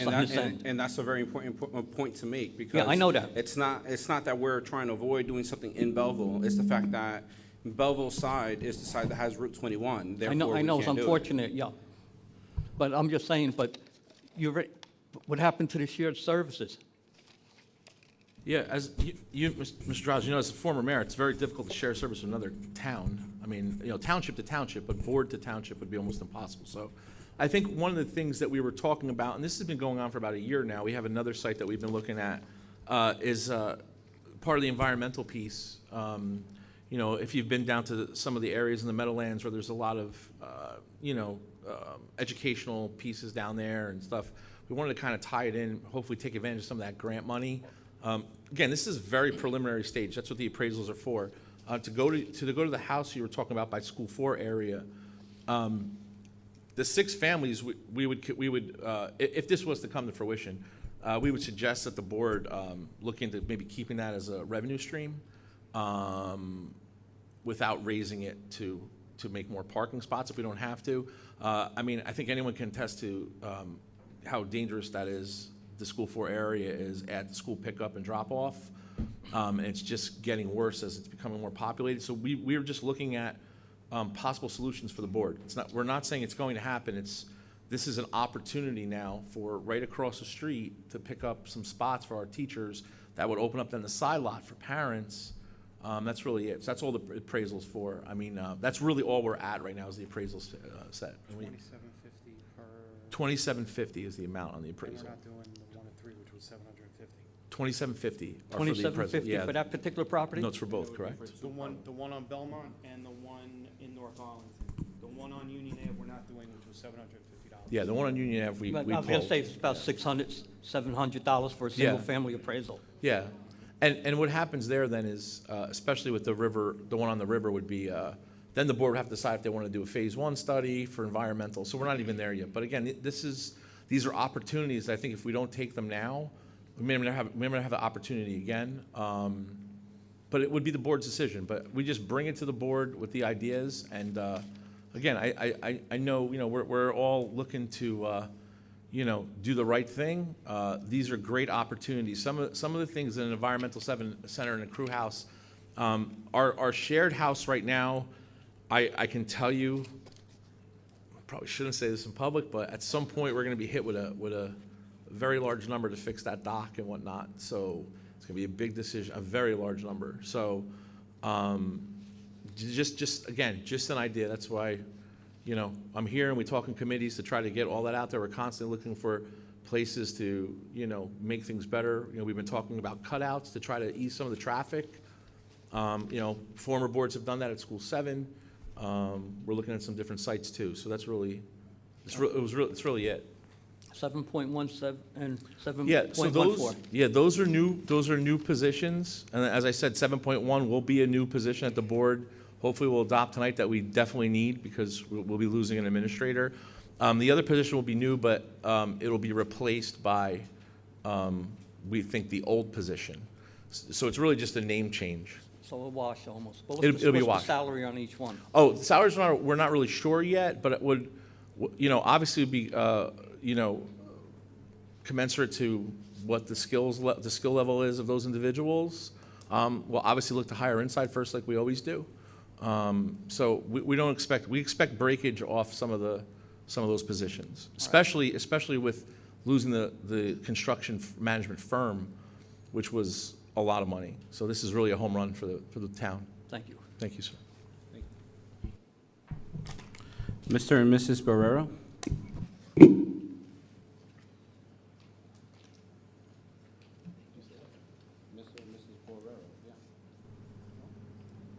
No, did you want to speak at all for anything? Okay, no problem. I just saw your names here. No, we're good. Thank you. Thank you for coming. Yes, thank you very much for coming. Mr. Michael Sheldon?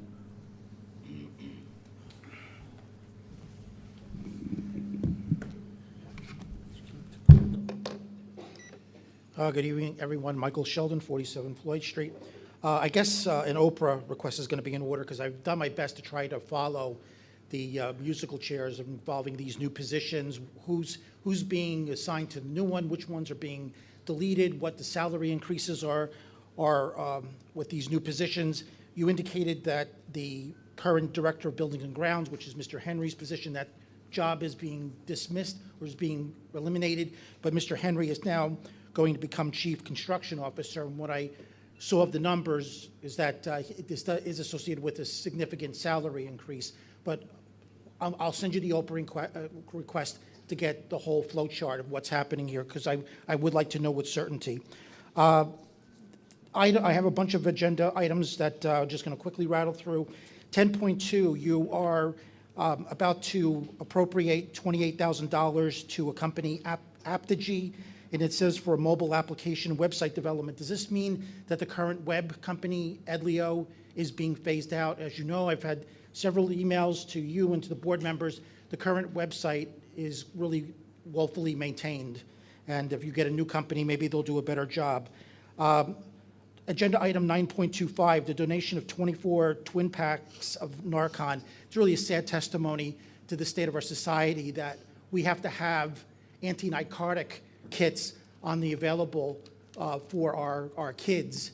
And meanwhile, we have 2 cannabis cultivation centers going in the valley, one which borders school number 9. The other one is right across the street from the new athletic facility. So I know we're sending all sorts of mixed signals to our kids.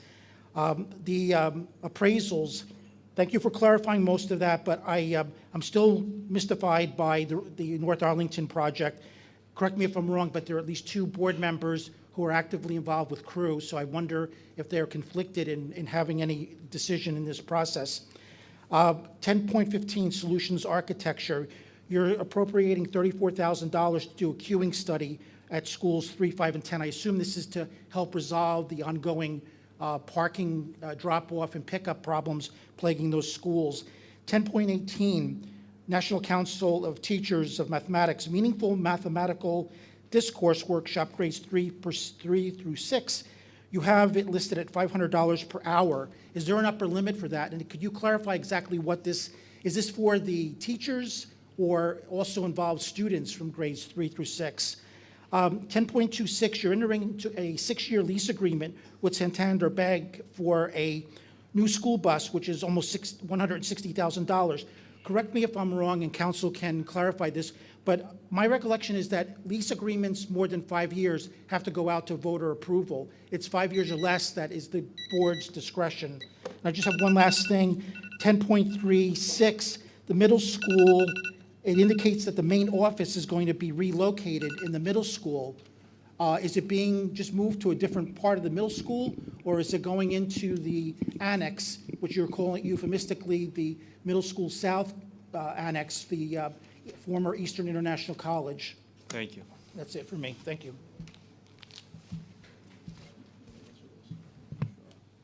Okay, through the chair.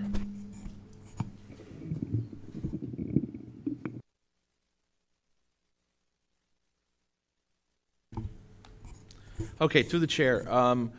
Mr. Sheldon had a lot of questions there, so I tried to get him as much as I can. So, yes, Apogee will be a new web hosting site. We're moving away from Edleo. The app is customizable to our parents. I think they'll love the calendars on there, and we'll have some rolling after. Hopefully, the board decides tonight, and we'll be rolling out some real incredible, stuff on that. Okay, Narcan. Though I agree with your sentiments, Mr. Sheldon, with regard to the sad face that we have to kind of, talk about Narcan and whatnot. Unfortunately, if this is something we are facing as an epidemic, not saying Belleville's epidemic, but across the country, across the nation, I'm glad that our nurses, or specifically Mrs. Cozzarelli too, does a lot of work on getting us and our officers this stuff, just in case we have one student out of 5,000 come to school, having an issue like this. I'd rather save his or her life than, argue the, or combat what's happening out there. So although I agree with this is something I never thought would ever be on an agenda, I'm glad it is. 10:15, the query. I'm sorry, the queuing for the is for the. I just talked about the cutouts. The board is actively looking with the township to kind of partner on doing some more cutouts at 3, 5, and 10. So we are in the first stages of that. We're in committee with that, so we need an architect to help us out. But the township is on board with that to help us out. Same thing we did several years back with School 7, if those of you remember, in Geralman Ave. That cutout really helps, especially with emergency egress now for a fire truck or definitely an ambulance going to Clara Moss if needed. That's a teacher's workshop for math. We're trying to do as much as we can to improve all those skills there. Resolution 1026, which was the bus, has been pulled prior to the meeting. And 1036, the middle school. The idea is to move the middle school office from where it currently is more towards the front of that building or on the other side of that building. So it's better accessible to parents. It's not moving to the annex or Middle School South, as we're kind of calling it now. At some point, that's going to be one campus, so it'll be one school. It's not going to be two separate schools. It'll be connected with that breezeway, a beautiful parking garage with a field on top of it, and basically a college campus. I promise you that will be the epicenter of this town once it's done. But yes, that's what that's for right now. So.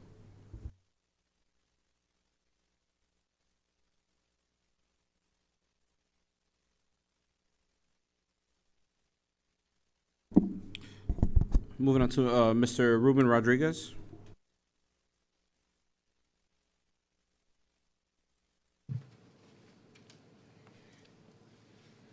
How you doing? Ruben Rodriguez.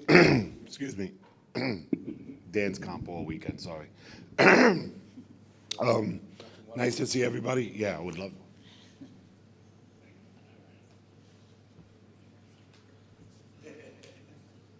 That's cute. Nice to see everybody. You're new. How you doing? I was going to ask the same thing about the parking, that 1026, I guess it is, or whatever it was.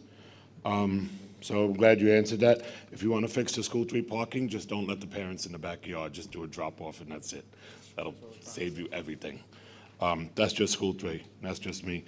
You answered most of my questions, but I did want to bring up with 9.25. I do ask you, if you are going to accept these, you need to do some type of training other than drugs are bad. A big problem with the fentanyl issue is kids are getting counterfeit prescription drugs because another kid is prescribed Adderall or whatever, and that kid succeeds on the Adderall. So this kid who's not prescribed it goes out and gets an illegal version or counterfeit. So that really needs to be a point of training. If you're going to accept this, everybody needs to know you have this. And so that was my question on that. And then it was really did you, and I missed something you were talking, did you say that if you do buy that house behind School 4, you would keep the families in it and it would be a revenue stream? Is that what you said? Okay. And I guess everything else is for the late, oh yeah, 5.5, you missed the recognitions of Student of the Month again. You skipped over 5.5. So historically, the Student of the Month. I'm just saying. Yeah, no, it's not a big deal. Oh.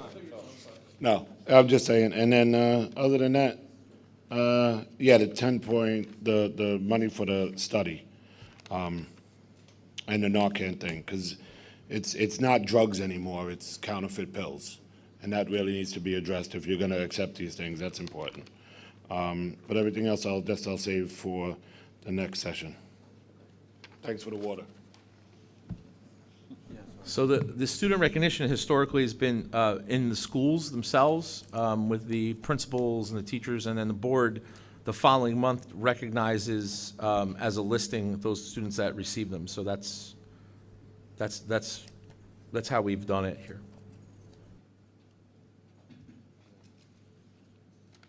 Mr. Frantantoni?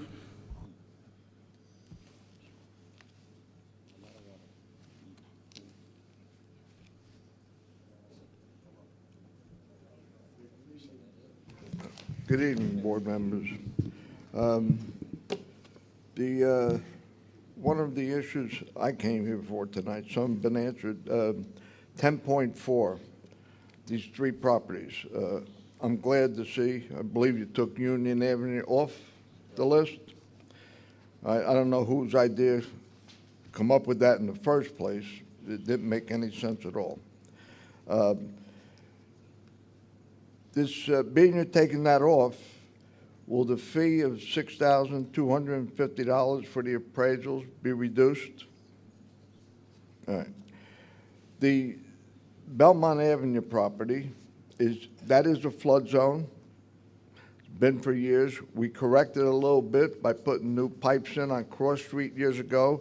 It still floods directly across the street. A friend of mine, talked to him at 6 o'clock tonight.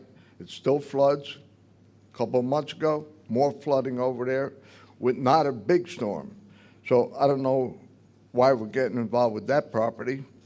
and also losing ratables for the town. We don't need it. Many years, I've been involved, many decades, not years. There was a proposal years ago, and again, we hired architects and we had professionals do the job. That parking lot, that area in school number 4, can be divided, and there was plans, if anybody, you could find them at one time, to make a part of it for teachers' parking lot and there's still enough room for the playground for the children. I believe you just put a playground up there.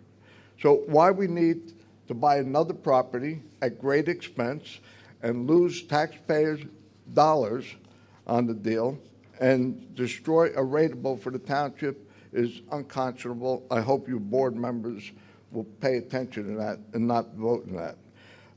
The other property on River Road, I'm extremely familiar with that. I served 18 years on the Passaic River Coalition, did many cleanups of the river. In fact, right down the road a little bit, the old Gullip, the abandoned gas station, the old Joe there that lives in there, we cleaned the river from that spot many times.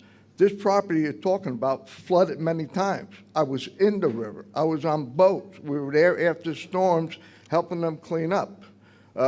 We, and I personally, was down at the Nereid Boat Club if you're down there. We helped them when they rebuilt their building over there. If I'm not mistaken back there, they're looking to work with other groups. So maybe you could share their existing boathouse with them rather than try to create something new, which will be, first of all, I don't know if you looked at the picture. Go on Zillow and look at the picture of that property. It is an utter disaster.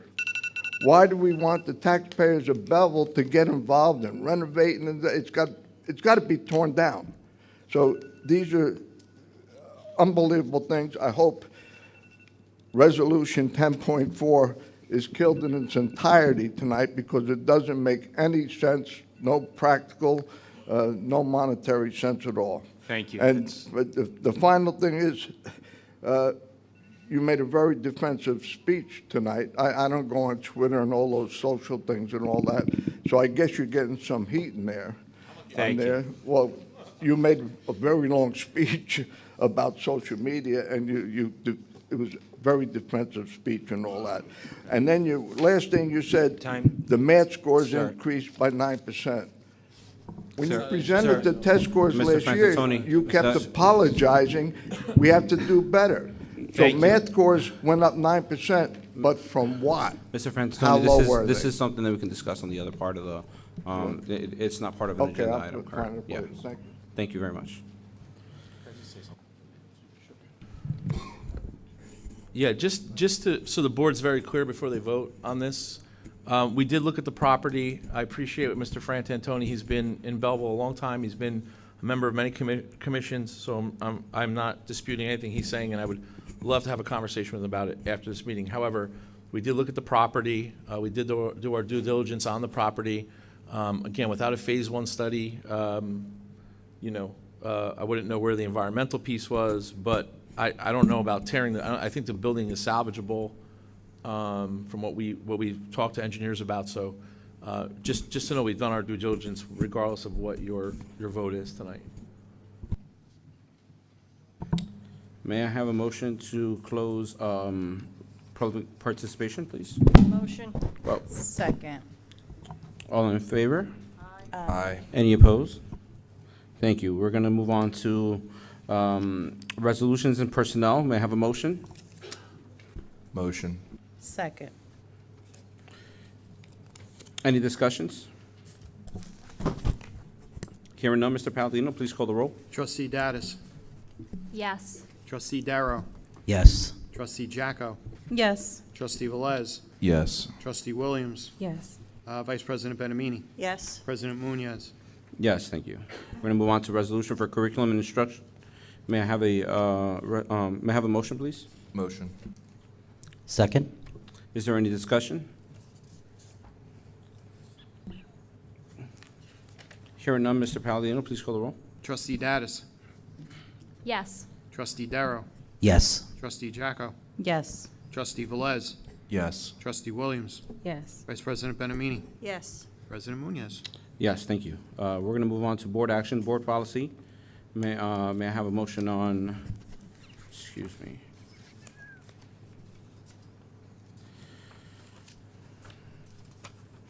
(9:1) to 9:31, please. Motion. Second. Is there any discussion? Hearing none, Mr. Palladino, please call the roll. Trustee Dattis. Excuse me. Yes to all with the exception of 926. I take no part. Trustee Darrow. Yes to all except for 9.1. I take no part. Trustee Jacko. Yes to all except 9.1. I abstain. Trustee Velez. Yes. Trustee Williams. Yes. Vice President Benamini. Yes. President Munoz. Yes, thank you.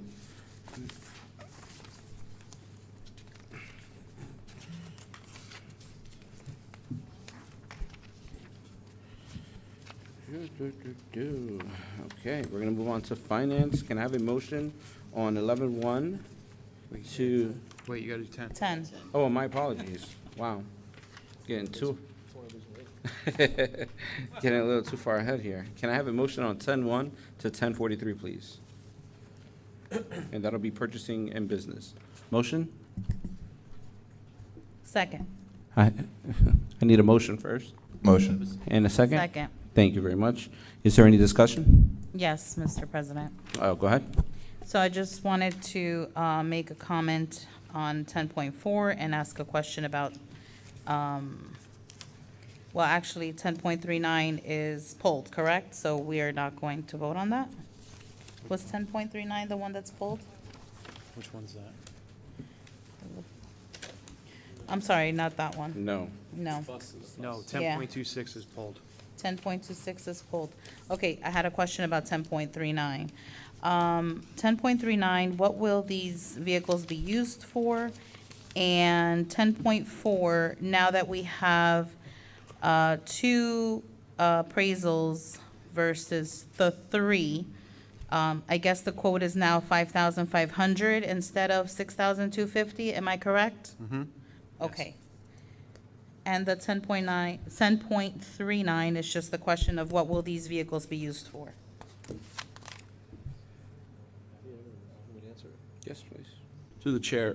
Yeah, Ms. Jocko, so basically, we needed to have, we shifted around some of our vehicles that were more administrative use vehicles. So we needed to make sure that Mr. Rubin had the availability of a vehicle and some of the other members of the administrative team during the day or in deliveries, et cetera. So that's what this vehicle would be for, because the maintenance vehicles are now moving down to individuals that are in the maintenance crew, and the new construction well, I guess it's Mr. Henry now. You guys voted him in. Thank you.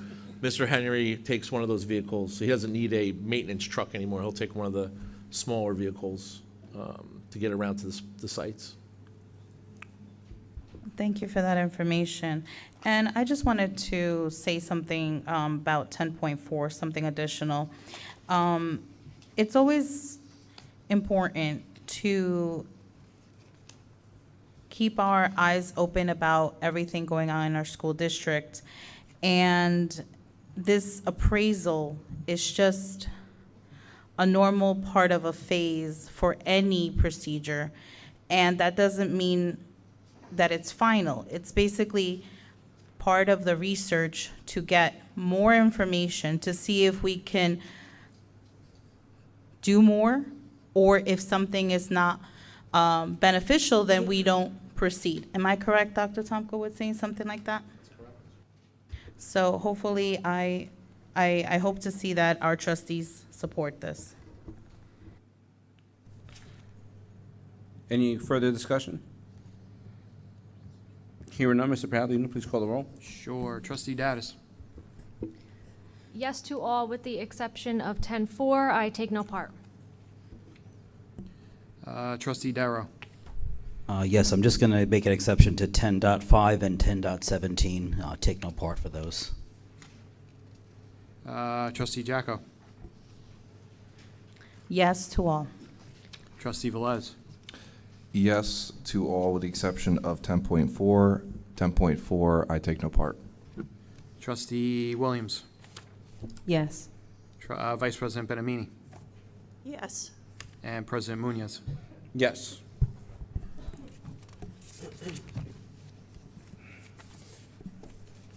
Move on to finance. Can I have a motion on 11.1 to 11.7, please? Motion? May I have a motion? Motion. Second. Is there any discussion? Hearing none, Mr. Paolino, please call the roll. Sure. Trustee Dattis. Yes. Trustee Darrow. Yes. Trustee Jacko. Yes. Trustee Velez. Yes. Trustee Williams. Yes. Vice President Benamini. Yes. President Munoz. Yes. This concludes this part of our meeting. We're going to move on to remarks by citizen. May I have a motion to open? Motion. Second. All in favor? Aye. Any opposed? Okay. Excuse me. Okay. I, the board president, will call the individuals who wish to speak in the order that they appear in the sign-in roster.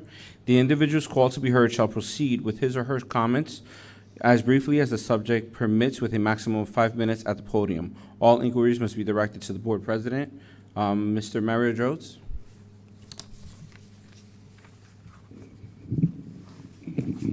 Thank you. I just want to touch back on a couple of these subjects that we discussed before. Because I didn't have enough time, I just was able to pose the questions, but this will be quick. Where would the funding for all of this, for that boathouse and everything, those two properties come from? Because I'm looking at the properties and the condition of the properties, and to renovate them, I mean, let's face it, to buy them and renovate them, you're talking $2 million. I mean, you're talking $1 million on one building for a parking lot. The other one, if you look at the price, $699, and plus to remediate the property if it's contaminated, and just to renovate that, you're talking $2 million on two properties. You would lose $23,000 in taxes on the Belmont Avenue. Then who's going to pay the $20,000 taxes on River Road? Because that's what the taxes are on River Road. Now, you mentioned before about the bulkheads. First of all, especially that the three or four schools are using it, you know you're going to get grant money for the current boathouse in Kearney. You know you would get grant money to fix that. You have 3-4 towns together. I'm almost sure you would get money because they look at political power, and the 4 school boards do have a lot of power to get grant money for something like that. On the 10.4 again, I assume, I don't know if you did or didn't, if you're going to do an appraisal, are the owners of the properties aware of it? Because they have to get in and look at the properties, into people's apartments if they're going to do an appraisal. So you have 6 apartments, that 6 tenants have to be aware of it. You're not going to just look at the outside of the property and appraise it. You don't know the condition inside. Because the appraiser's doing an appraisal. He's not doing it for a parking lot. He's doing his job. That's what the appraiser is doing. Which brings me back. The reason I'm concerned about this, I follow up on Jersey City. Jersey City is one of the most expensive, probably, cities for rentals. And they've been doing all kind of pilot programs. In the last 3 years, because of their pilot programs and overdevelopment, which is none of your faults, of course, $3,000 in taxes. I mentioned that several times at the town meeting. One year, they offset the $1,000 because they did a business tax to offset. So you got to, I mean, you can only spend what you have. It's nice to have carte blanche, but it doesn't work all the time. It takes a little bit of time. It takes more income to do this. And also, I don't know if my numbers are correct, based on the properties that you're leasing and renting and owning or whatever, I come up with 8. Maybe there's more properties. I mean, when I look at all these numbers of what you're paying in leases, and I mentioned it to you before, Mr. Tomko, I would have been happy to help you put it on the ballot. Everything should have been under one roof. The money that you're spending, you could own everything. Why pay somebody, enrich somebody else? The other thing is, just one more item. I noticed that you were recognized as a leader, which I'm glad you were. In the newspaper, they had a comment about you, which shows progress. To me, that is what I said it before, and I'm going to say it now, is more of a reason than ever for the state monitor to leave. If you're capable of getting that kind of recognition, we don't need him. And he's not here, and he hasn't been here in 2.5 years. He has to go.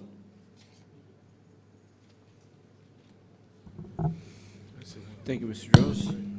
Yes, go ahead. Thank you. Through the chair, I appreciate the recognition. Thank you very much. There's a lot of stuff there, Mr. Droz. I agree with a lot of it. I know we use leases a lot, especially with big ticket items, because we you know. Sorry, something just happened to my notebook. A lot of that is aid money that's put into the preschool numbers, right? There's no surprise about that.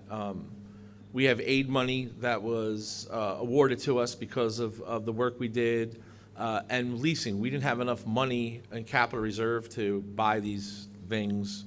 To be honest with you, putting on a ballot, I don't think would really have been it was very time sensitive to get this aid. So at some point, a future board, maybe this board, in a few years, has to decide whether or not to keep those leases up.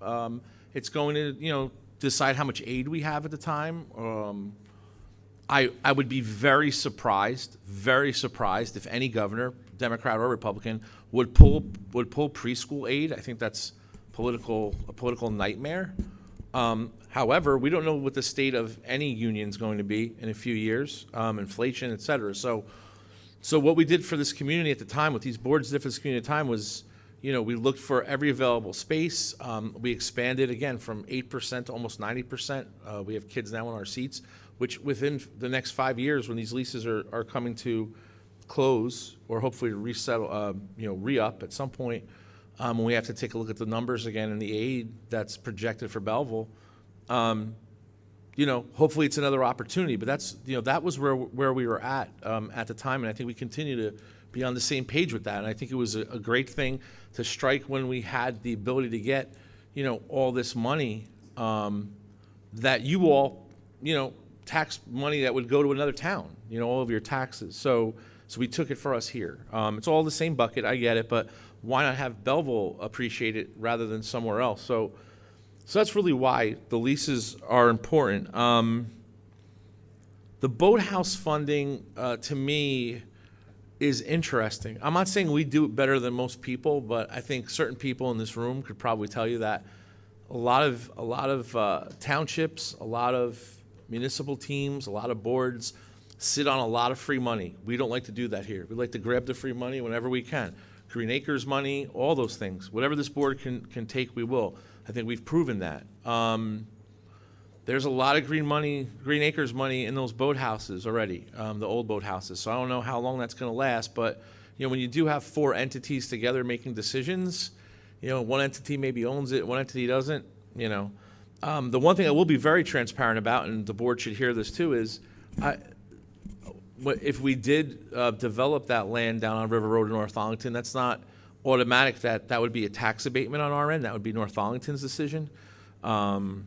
Obviously, Belleville abating our properties makes sense because we would just be paying each other back. But you are correct, it does take away ratables. That's why when we first talked about the life skills houses, we've already made that tax money back twofold because we've paid for the houses almost already, if they're almost not paid off already, through tuitions, et cetera, plus any taxes that would probably have gone to the town that are just coming back to the board now as another revenue stream. So, but again, I do hear everything you said, and I do appreciate the comments, and we are very cognizant of the spending, and but the opportunities are there. The appraisals will be done in the proper manner. You are correct; they have to get into those houses. So we didn't want to do any of that without the board's approval first. So, nothing's been paid yet. Now, with the board saying yes tonight, now we're going to go forward to the next step and talk to whom we need to talk to. So, thank you. Okay, Mr. and Mrs. Barrero, good?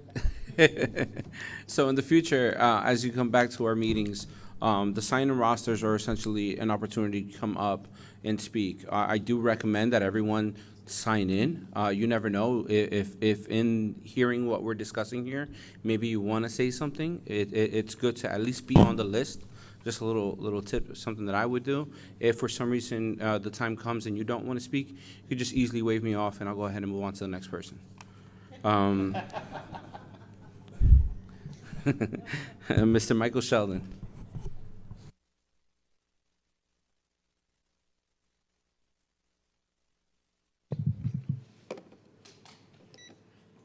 Good evening again, everyone. Michael Sheldon, 47 Floyd Street. Forgot to ask about one particular agenda item, and this is something that Ms. Jocko touched upon, 10.39, the 2 new vehicles that you're about to purchase. Gee, I hope with so much green initiative here that those are EVs and not gasoline. I'd like to know if you are moving forward progress with EV technology. Early in the evening, Dr. Tomko, you said you thought that the Board of Ed was the second biggest employer in the township. Who do you think is the biggest one? Clara Moss, all right. I thought you might be referring to the town hall, but the town hall has less than 300, at least at this moment. We'll have to see what happens tomorrow night. It's a council meeting. Who knows? You know, number could double. You never know from one week to the next. But all right. So Clara Moss is the biggest. All right. The math workshop, I had asked about that in public session 1. My question was, at $500 an hour, is there a cap? There's nothing there limiting, according to the agenda, how much you may be spending for the workshop. I would just like to know if there is an upper bound. As far as the boathouse is concerned, the dock, you said that you didn't want to go into details, but the dock itself may need to be replaced. I'm sure everyone is aware here that the boathouse, the dock, is a veritable Sopranos national landmark. I mean, it was featured in this series multiple times. One guy almost got whacked there during one of the remaining episodes. So my suggestion to you is reach out to David Kelly, who grew up in this area, Mr. Paulie Walnuts, and I forgot his name, Tony Sirico. Thank you, Tony Sirico. May he rest in peace. You know, reach out to his family, because he was the one that almost whacked somebody who wasn't playing ball with a sanitation contract. But you never know. You know, you might be able to get some free money from this Sopranos group. The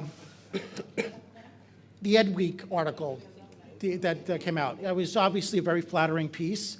And my initial thought upon reading it is that you must know that President Biden's not going to run for re-election, that you were already gearing up for the Democratic nomination. But there was one thing in there, and I sent an open request to Mr. Palladino, and he got back to me right away. You made a comment that over $16 million has been collected for pre-K, and then you indicated that it was also coming not only from the government, but contractors, vendors, et cetera. But when I got the OPA report, it seems that all the money is coming from the government. I didn't see any input, any income stream, revenue streams coming from other sources. So, you know, I'd like that to be noted here. I'm waiting for some of the board committees, the 2 committees in particular, negotiations and the finance committee, to begin talking about what's obviously looming on the horizon. The teacher's contract, their 5-year contract expires June of this year. I realize from being on the board previously that you can't go into the details because these are active negotiations, but I would just like to know that the negotiations are underway and that hopefully they are moving forward in a positive way, if some comment can be offered in that regard. Also, the budget situation, you indicated that Mr. Bliss will be making his annual appearance next month, which obviously means that the introduction of the budget is imminent. I'd like to know, where things stand right now, if you can give us any initial projections on where you believe this year's budget increases are coming in at, if that can be provided to us. I did want to point out to everyone, since council talked about the ethics training that the board just underwent, There was a recent newspaper article, and several of you may already know this, but a Board of Ed trustee from West New York just got removed by the SEC. And the reason for it was he failed to provide just 2 years of mandated financial disclosure forms. We have an elected official in this township. I won't name names at this point, but I've already publicly gone on record that this person, who is in the other elected body, has not filed any financial disclosure forms for 4 years. So if there's any fairness and equity in the law, if a Board of Ed trustee can get removed for 2 years, this council person should be summarily removed as well. Running out of time, I wanted to ask about the parking garage, but I guess that'll have to wait till next month. So thank you for your time.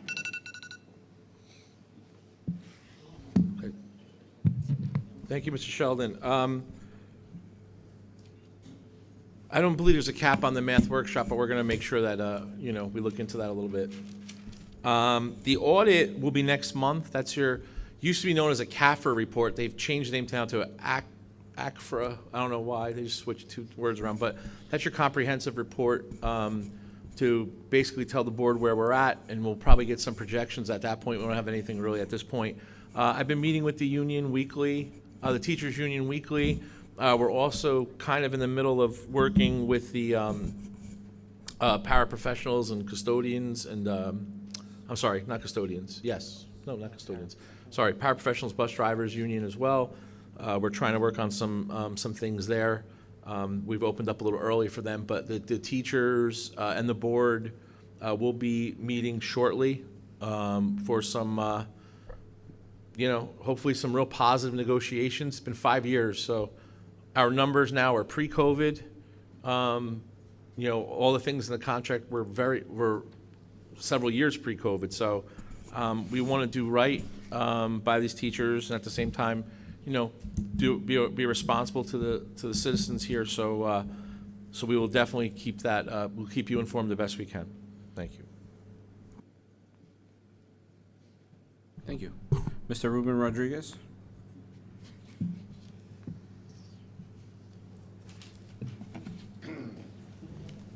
How you doing?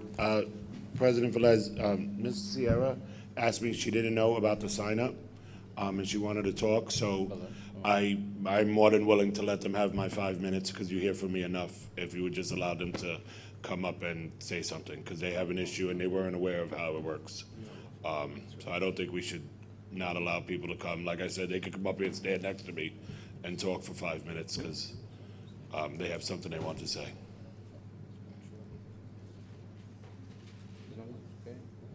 Yeah, that's not a problem. So, yep. Come on.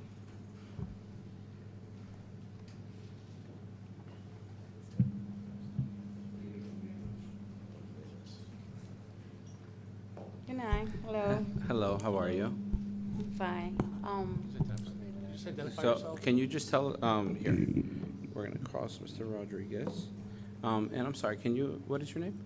My name is Lisette Sierra. Lisette Sierra. I'm Germán Clavijo.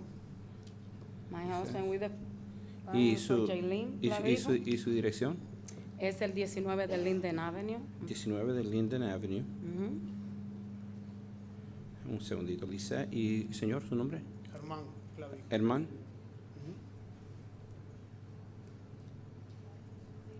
¿Cómo escribo su apellido? Clavijo. Ravijo. C-L-A.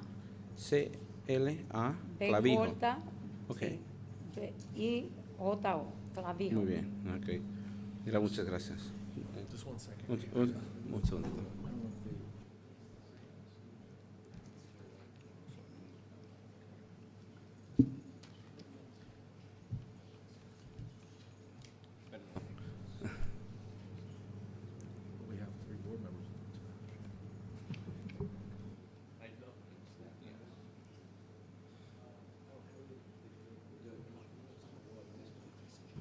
¿Usted sería más cómoda hablar en español o en inglés? Sí, A mí sería más cómodo hablar en español. En español, Él ok. puede decir en inglés si él quiere. Is there a staff member who speaks Spanish that can translate for us? Would you mind translating for us, Ms. Mel? Right, so maybe you can ask that question first. ¿Puede pasar aquí un momentito? Well, no, I didn't start their time yet, but why don't we ask through the translator so the whole board's on the same page? Okay. Le vamos a hacer una pregunta con la señora y We just want to make sure that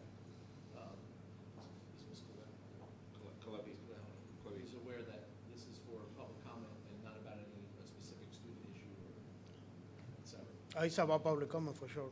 Okay, it's public comment. Yes, sir. Okay, fine, that's fine.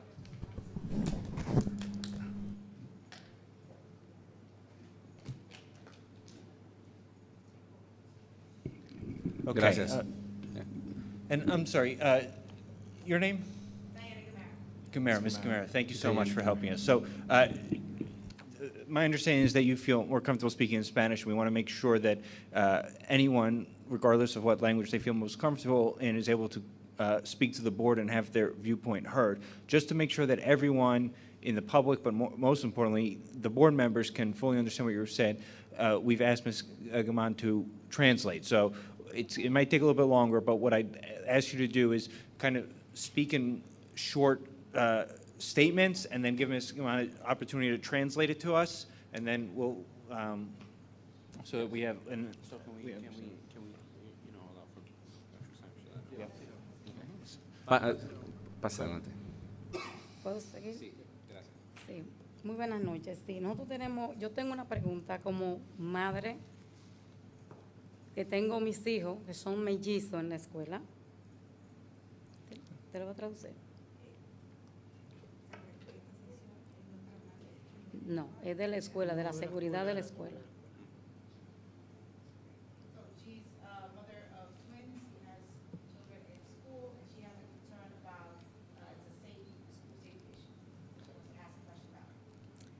Ok,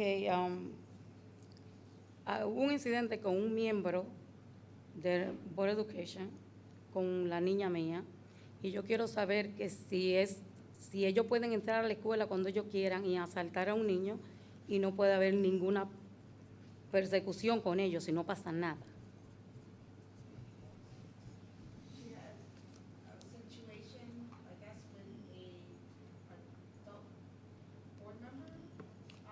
Can I speak?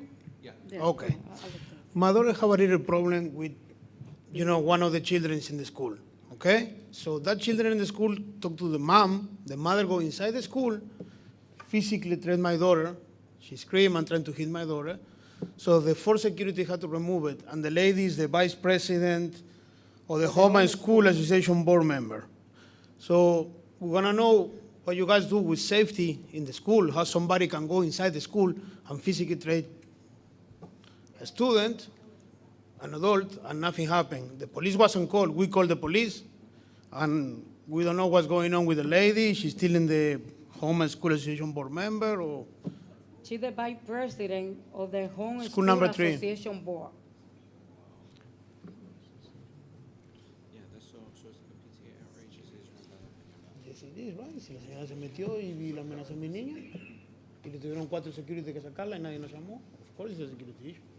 I don't have a comment. So, vamos a este es un proceso que es bien delicado. So, tenemos que ir por este proceso de una manera porque estamos hablando, primero que estamos hablando de una persona que no está en el cuarto en este momento. Y segundo, que tenemos que tenemos que nosotros crear un proceso para identificar toda la situación completa y todo lo que pasó. So, en esa situación, si es un problema que vamos a entrar en muchos detalles de lo que pasó en ese momento, y ya tienen un caso abierto que no estoy seguro y voy a preguntar, sería importante que nosotros sepamos los detalles ahora antes de que sea algo público, porque igual como usted, si la otra persona hubiera llegado y hablado de ustedes, es importante que usted tenga el derecho de defenderse. So, vamos a pasar un momentito, déjeme yo hablar con ellos y vamos a ver cómo podemos continuar. Okay. Okay.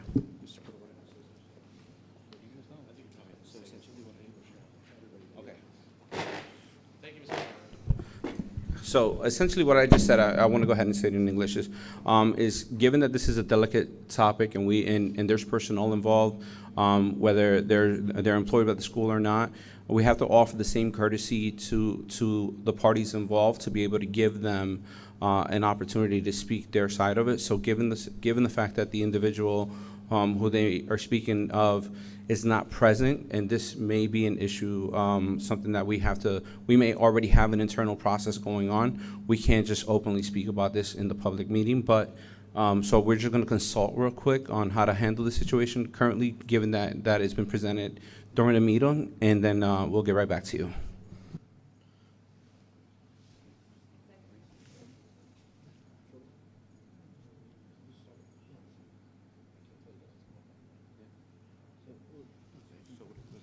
I think we've heard their concerns, and we'll make sure we'll have someone from the administration reach out, right?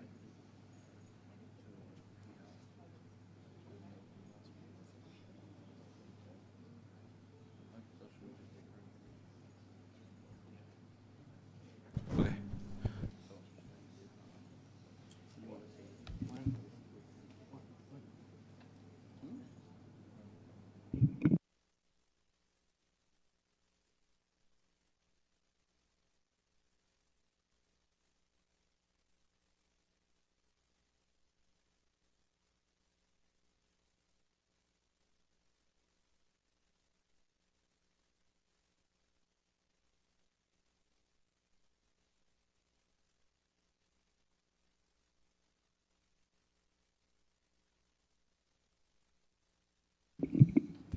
Thank you for your questions and your concern. We understand your concern, and we're aware of the situation, and a member of the administration will be reaching out to you to follow up. Okay. El señor, es una situación que ya estamos bien informados en lo que está pasando. Debido al proceso que está pasando en este momento, no es algo que podemos hablar público. So, el señor Dr. Tomko los va a llamar mañana y le va a dar un update en lo que está pasando, pero también en la misma manera tenemos un proceso internal que tenemos que dejarnos, por el que nos tenemos que dejar llevar. So, mañana seguramente lo vamos a estar llamando y le vamos a hablar sobre eso. Okay. Muchas gracias por venir. Okay. Mr. Ruben Rodriguez, are you in the house? Okay. Yeah. Thank you so much. Oh, yeah. I didn't check him off. Mr. Vincent Francensoni?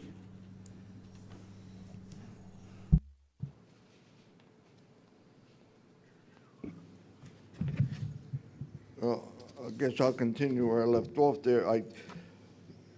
You don't speak very good in the microphone, so I didn't know, how did the vote go? Because I heard on the 10-4, I heard a few of them say they abstained from it.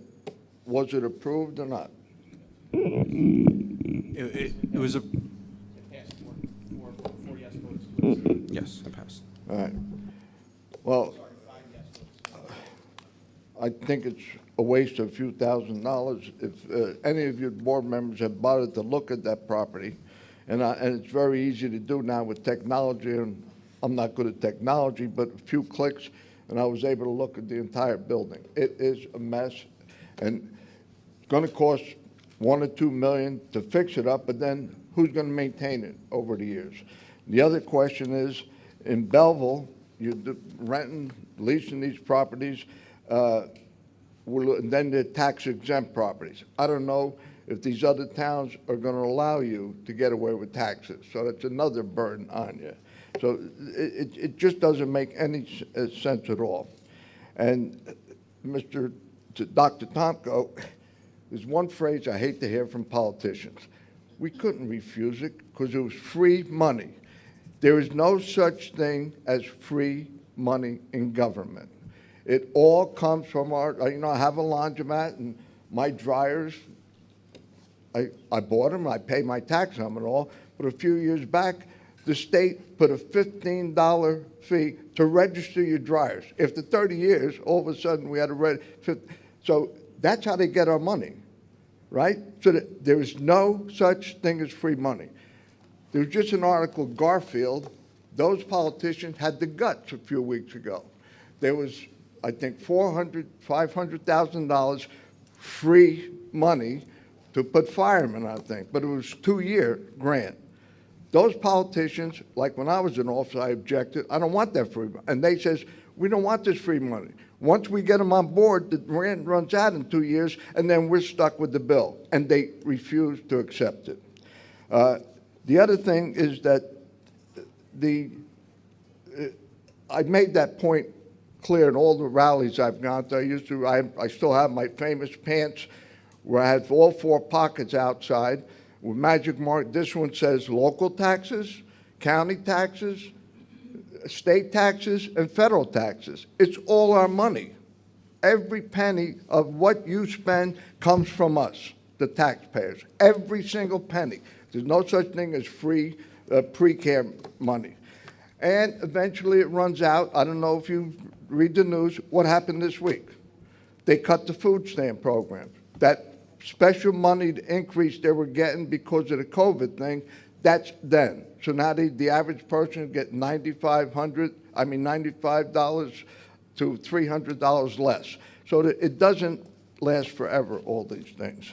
The other things, you're bragging about that sports facility in that contaminated building, according to the state record down on Cortlandt Street. There was just an article in the paper. 400,000 mechanics needed.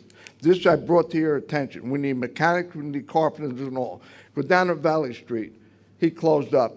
After 60 years in business, he can't get mechanics. I just brought my car in up on Broad Street in Bloomfield for some repairs. I had to wait 3 weeks. He can't get mechanics, all right? They can't get carpenters to build things. And we're doing sports things and all. I get a customer comes in my laundromat, had her 13-year-old son with her, and they were talking about your facility, and he says, yeah, we got a rock garden. You walk up 3 rocks and you hit your head on the ceiling. So, you know, look what we're doing.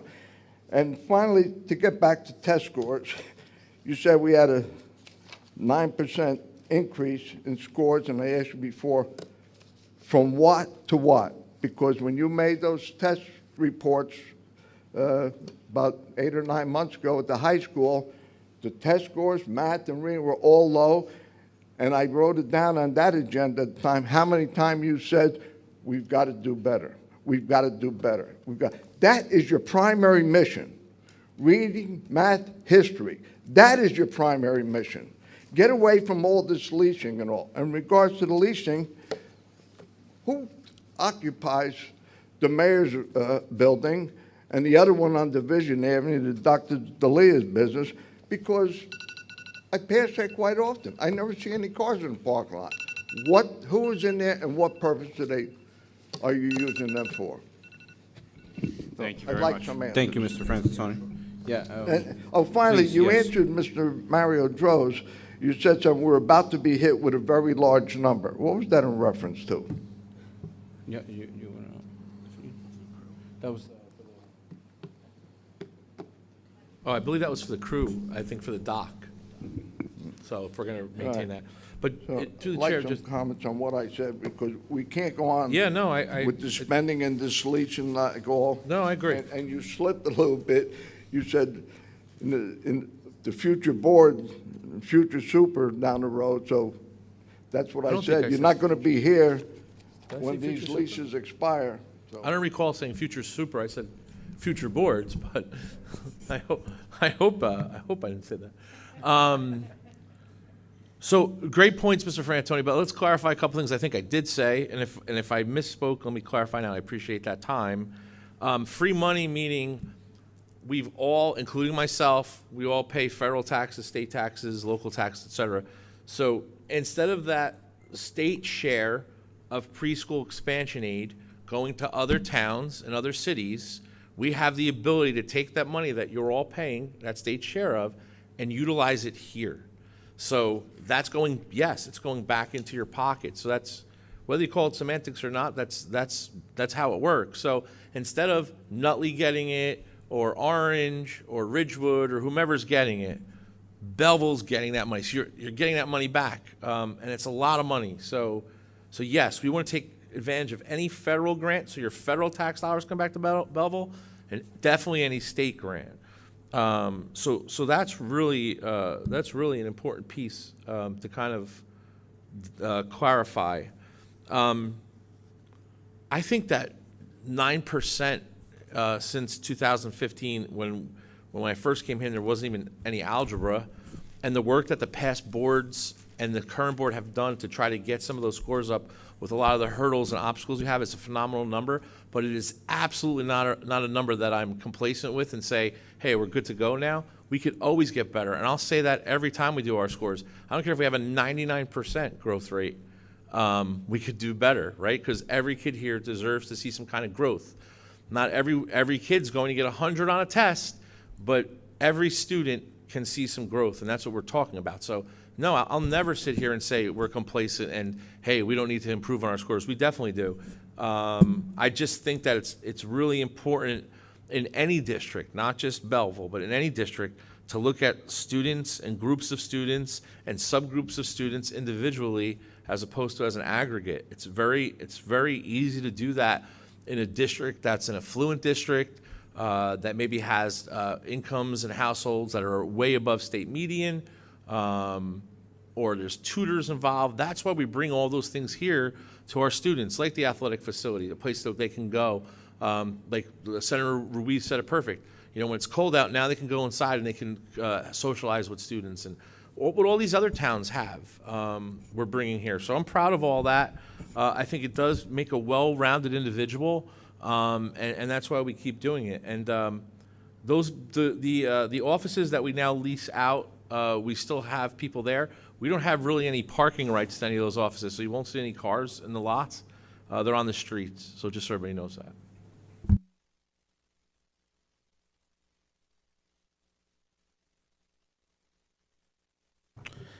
May I please have a motion to close public participation? Motion. Second. Is there anyone opposed? All in favor? Aye. Aye. We're gonna go ahead and move on to board member reports. Mr. Velez, Trustee Velez. Thank you, Mr. President. Starting off, I want to congratulate all of the scholars who presented personal projects and read aloud tonight in honor of Black History Month. I thought it was truly amazing to see our students give really wholesome presentations on such an important topic in our history. Moving on, I wanted to say that I appreciate the hard work of every member of this board and the administration. Time and time again, we are making real progress in a myriad of aspects in our school district, and I just want to thank everybody for their hard work as always.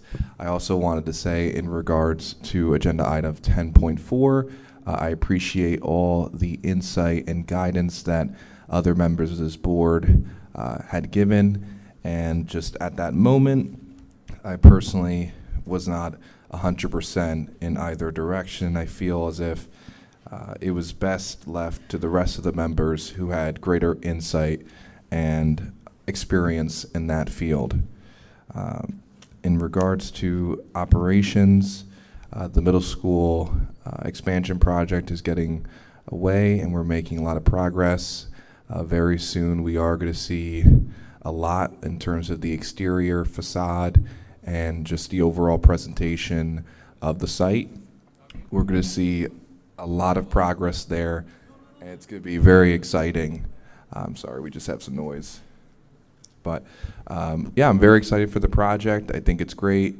From the very beginning, I really saw the potential in it, and I think just this entire board really made an important investment in the future of our school district, and I'm so excited to see where that goes. So thank you and have a great night.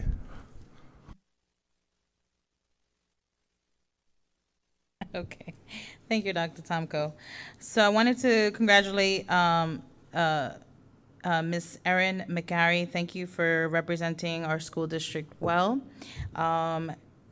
Also, thank you to School 3, 4, 9, middle school and high school, and their teachers, and the students, and Ms. Demikoff for their wonderful Black History Month presentations. I wanted to thank my fellow trustees for allowing me to attend the Equity Symposium and Advocacy Institute that was held on January 28 and January 29 in Washington, D.C. I wanted to report that approximately 30 individuals from 10 different school boards here in New Jersey attended, along with, sorry, that's my water app. I have to drink water. Along with the New Jersey School Board staff, with several New Jersey School Boards Association staff members. I wanted to give the following report because it's very important, and I will send it to the board typed in an email after today. There were various keynote speakers and breakout sessions to discuss and learn about Esther Dollar's post-COVID board redesign, seizing opportunity to diversify the board and its leadership, electric school buses, advancing equity with cleaner air for students and communities. There was also sessions about approaching misconceptions around equities in regards to oppression and marginalization within a community. There was a focus on mental health issues being different than behavior issues. I even learned that in parts of Antarctica, they rarely have buses, but rather the kids are flown in planes to and from school. So Mr. Rubin, you missed out on that comment. I know that busing is an issue in our school district, and obviously it's a bigger issue in other school districts. I also had the opportunity to meet with Senator Menendez's staff and Senator Booker's staff to emphasize the need to increase school funding because many school districts, including Belleville, are underfunded. Mr. Frantantoni left us. You missed that comment, Mr. Frantantoni. I was there advocating for us to get a slice of that cake. I also met with Congresswoman Cheryl, and we discussed the same. There are levels of government, and we're trying to make sure that they are aware Belleville, New Jersey exists, and we also need more funding.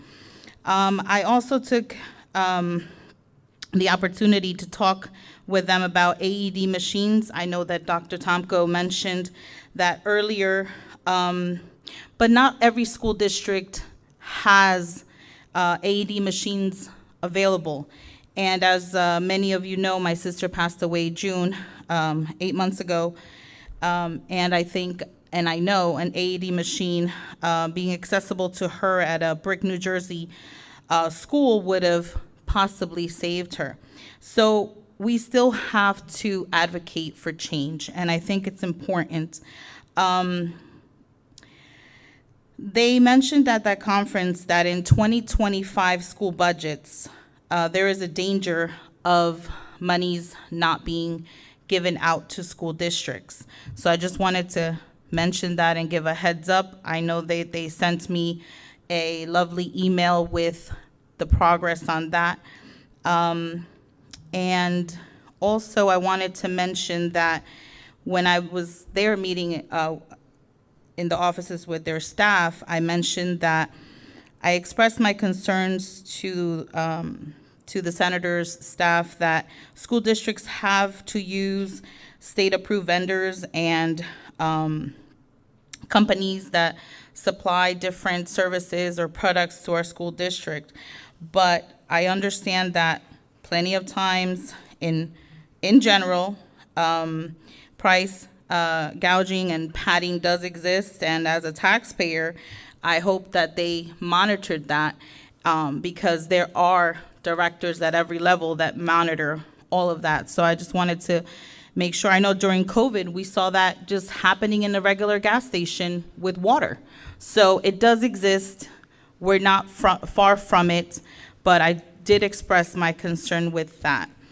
I wanted to give an operations report. There was mentioned that there was repairs to the roof leaks at school 7 and 8, that we are finishing the middle school annex. We're painting and finishing the middle school annex. We're setting up classrooms at the middle school annex. We started remodeling the guidance area at the high school. We completed the installation of LED lights in school 3.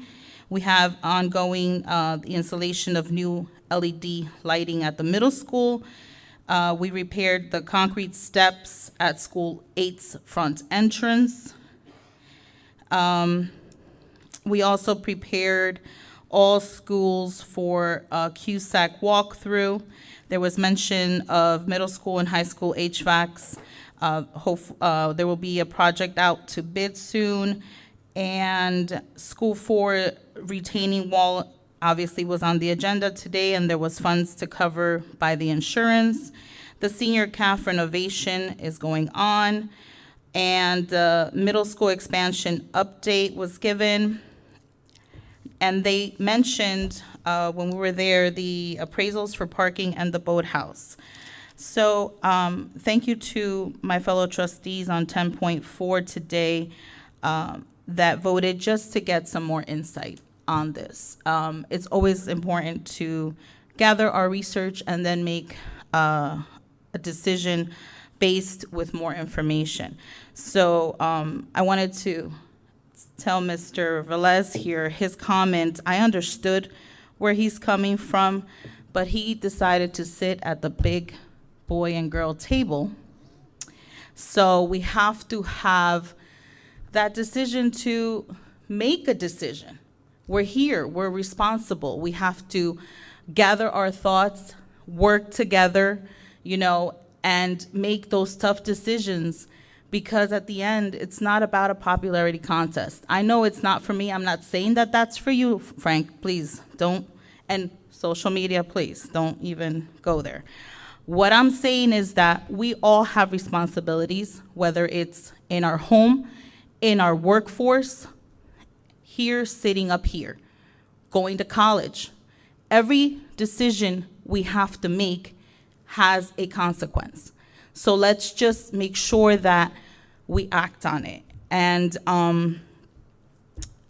hopefully you share the insight in the future to make sure that we are able to help one another, to make you feel that, you can make a better decision. I want you to be able to feel that way. I know when I started myself, I had doubt in myself because I knew that whatever decision I made had a consequence. And we don't want to make the wrong decision. Nobody does. But we have to make sure that at least we gather information that can help us make a better decision. And who knows, this report might turn the other way and say, not worth it. So we don't know yet. Maybe it's worth it, maybe it's not, but we don't know till we have more reports at hand. I also wanted to take the time to make some comments regarding some items that passed tonight. 7.24, 7.28, it is wonderful to let the community know that our Belleville School District has student intern placements. 7.36 shows that the lunch aides will now be at the New Jersey minimum wage. I'm very proud of that. I'm always advocating for that. 9.24, thank you to Mr. John Grace for donating those 25 bowling balls to the high school bowling team. It's wonderful that there's people in the community that network with our school district and help our school district out. 10.5, it's amazing to know that the teachers at the middle school lounge will have a remodeled teacher's lounge. I remember going through that as a parent on the PTA, just on a regular tour in our school district, and seeing, the teacher's lounge. And it's great for me to know that our teachers are being serviced. We deeply care about you, and we hope that you are in a great work environment all the time. and we appreciate everything you do. In regards to 10.17, I wish our fellow trustee, Mr. Dura, good luck at his Governance 1 training, March 10th weekend. I remember those days, and it's mind-blowing. So I look forward to your report on that. It's amazing. Enjoy the ride. And I saw for 10.43, thank you, Dr. Tomko and everyone for their upkeep of the boilers at the middle school and number 8. In the past, our school district had issues with boilers, so it is great to know that our school district is doing its due diligence. I thank you for that, and that concludes my report. Thank you, Mr. President. Thank you, Ms. Giacomo. Trustee Duro? Yes, first of all, I'd like to thank everybody for coming out this evening, even though we lost half of our audience, unfortunately. I always feel that participation in these meetings is welcome and vital as we do discuss and vote on many topics that are relevant to our children, who are all the students in this district. So it's really important that you do come out and participate, and we welcome that. I don't know if he's being humble or not. I would like to congratulate Dr. Tomko on the recognition he received as one of the leaders to learn from by Education Week, I guess online now, not a magazine anymore. Anything he's contributed to put into practice in this district will surely benefit our students in the long term, and we look forward to that. Many of them are not here tonight, and I think it was mentioned that we don't do this normally at each meeting, but I want to recognize those that were selected to be the Students of the Month from all the schools. Hope give a nice hand clap for them. We are proud of all the achievements that they made, and hopefully they will continue to strive to do always their very best. As you saw tonight, we are so glad that this district takes the time to honor all those individuals that have made valuable contributions to the betterment of our country, oversaw many inventions, and in some cases gave their very lives so that others might have freedom. Our students learned about just some of these courageous men and women during Black History Month. So we commend all of our students for getting involved with that and giving their great presentations tonight. And now we look forward to the upcoming Women's History Month. I'm not sure what we're covering during that, but continue to receive that same recognition next month for women that have made great contributions in all that they've put their hands to. We do, going back to 10.4, we do need to look for opportunities always in the district to better accommodate our schools and staff in the future. Even though we pass this appraisal that's come up, we know and we're cognizant of this fact that we need to just maybe look cautiously, and forgive me if I'm saying something out of turn, just look cautiously about the decisions that we make to go to the appraisal phase, because maybe there's some information that we didn't know about. But it's good that it came out in this format. If these properties aren't the ones that we're going to look at, we just have to be more cognizant in the future, maybe look more at some feasibilities, studies, or things that we've heard around, or things. I don't even know if that could take place before the appraisal. I'm not in real estate, so Louis is shaking his head. He's more geared towards that, but it would just be good to know that we're looking at something that's going to definitely benefit. But we're always looking. We need to look for opportunities because parking is a problem. We have our staff that we're bringing in. We need to look towards the future as we continue to grow in this district. So it's really important that we just keep mindful of that. So as also, I think it was mentioned 10.17, I'm allowed to go to my training, and I appreciate that very much. I do look forward to learning and training more as a first-time board member, so that all of us together, all the team together, can work together as one team. We can help move the students in the directions they need to go. It's very important, and I appreciate the rest of the board passing that resolution tonight. Thank you. Thank you very much. As also someone with a previous background in theater, please make sure to get your tickets to see Evita in school, as we need to support the arts in our school, in all of our schools. So that's very important there. Hopefully, next time we meet, we'll be able to enjoy some nice spring weather. I know we have a storm outside right now brewing. It's not so good, but hopefully by March, we might see some clearing of that. So we thank you all for coming out tonight, and we appreciate you. Good night. Thank you. Trustee Dattis? Good evening, everyone. I'm going to start with the Finance Committee. We met, we discussed the bills and the monthly financial reports. We went over the 23-24 budget. It is in progress. We have the audit presentation at the March meeting. Moving on. Great job, everybody, on all of your presentations. They were all great. I would like to highlight an event at the training facility with the Board of Ed and the Belleville Police Department. I think that this is a great opportunity. It's a basic self-defense course. It's for 18 and older. It is Wednesday, March 29th from 6:30 to 8. You have to register ahead of time, just so everybody knows. I think that's a great opportunity.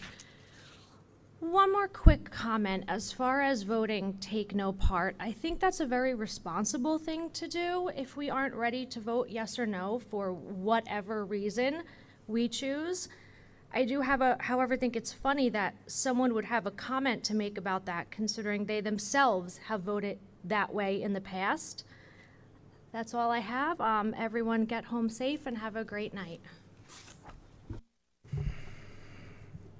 Trustee Williams. Thank you. Thank you, President. Good evening, everyone. I too would like to share how deeply saddened I am regarding agenda item 9.25. Again, this shows how important it is to support and help our students and provide them with the social and emotional support needed in our schools and at home. Next, I'd like to publicly thank Dr. Tomko, the Board of Education, and the entire Belleville Public Schools for recognizing and celebrating Black History Month. Also, a job well done to Ms. Demikoff and all of our students who presented tonight by sharing their gifts and talents to commemorate Black History Month. Thank you for acknowledging those who contributed to our country and celebrating their achievements.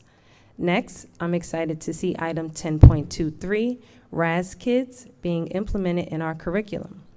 It's a beneficial program that students, teachers, and parents can access to increase student achievement.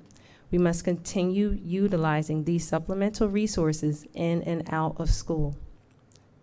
Moving forward, in the spirit of Black History Month, I wanted to share a piece of history. As of November 2021, I, Tracy Juanita Williams, made history in the township of Belleville, New Jersey, as the first Black African-American elected official in the town's 183-year history. Thank you. I wanted to share that as a reminder to all of us here that we, as a united people, can make strides in history and be the change that we want to see. It's so much bigger than us. We should remember that everything we do should pave the way for those to come. In closing, I like to conclude with the first stanza of Lift Every Voice and Sing. Lift every voice and sing till earth and heaven ring. Ring with the harmonies of liberty. Let our rejoicing rise high as the listening skies. Let it resound loud as the rolling sea. Sing a song full of the faith that the dark past has taught us. Sing a song full of the hope that the present has brought us. Facing the rising sun of our new day begun. Let us march on till victory is won. God bless and good night. Thank you. Ms. Jody Velez.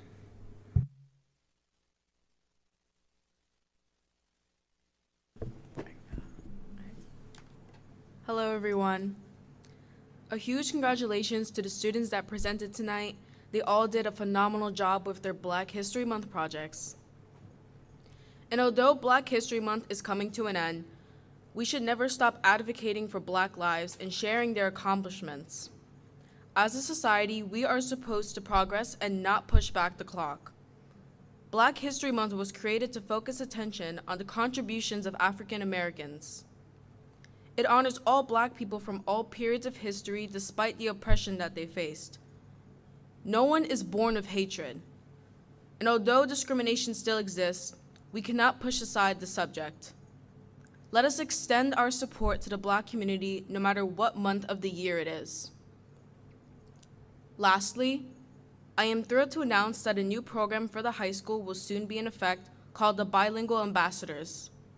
A bilingual ambassador is a student between the grades of 10 through 12 that understands and speaks another language other than English, such as Spanish, Portuguese, Mandarin, etc. These students are a group that assists in helping new students at Belleville High School who are not proficient in English.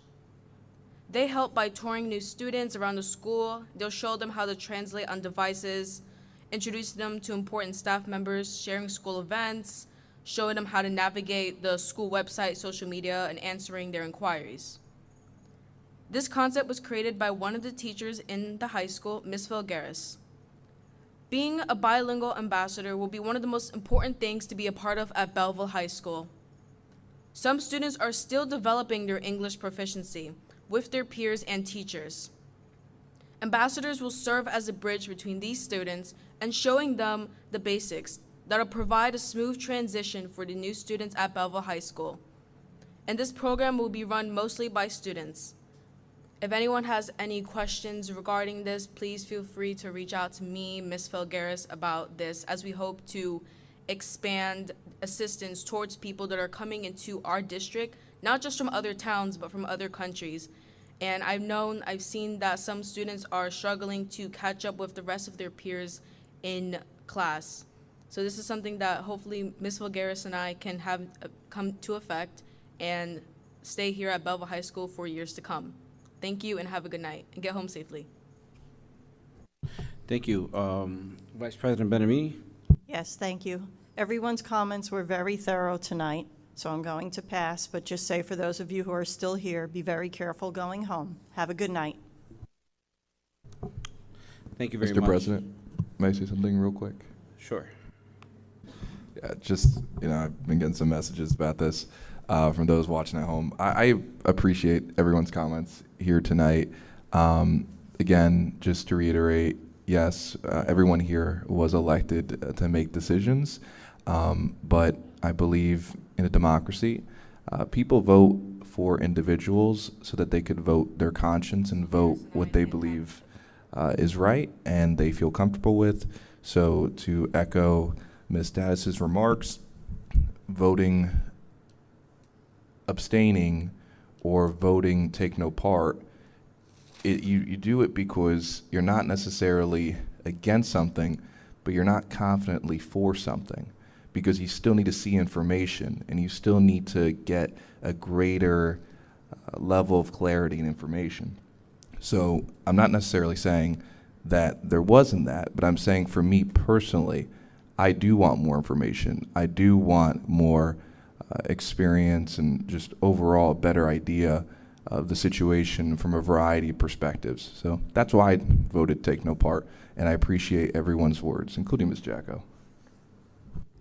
Thank you. I just wanted, for me, I mean, it's kind of it's a little bit of a dangerous night. Everyone spoke very well. Everyone did a terrific job today. As a board, I mean, I think we represent the diversity that we have in this community. So, I'm proud of the people that I'm sitting up here with. I want to thank the kids for their presentations tonight, teachers, and for all your hard work in getting them ready. It was a terrific job. Thank you so much. Very insightful, and we're very grateful that you took your time to prepare for this. Please keep an eye on your alerts for tomorrow. If for some reason we have to close, we will go ahead and I see some fingers crossed.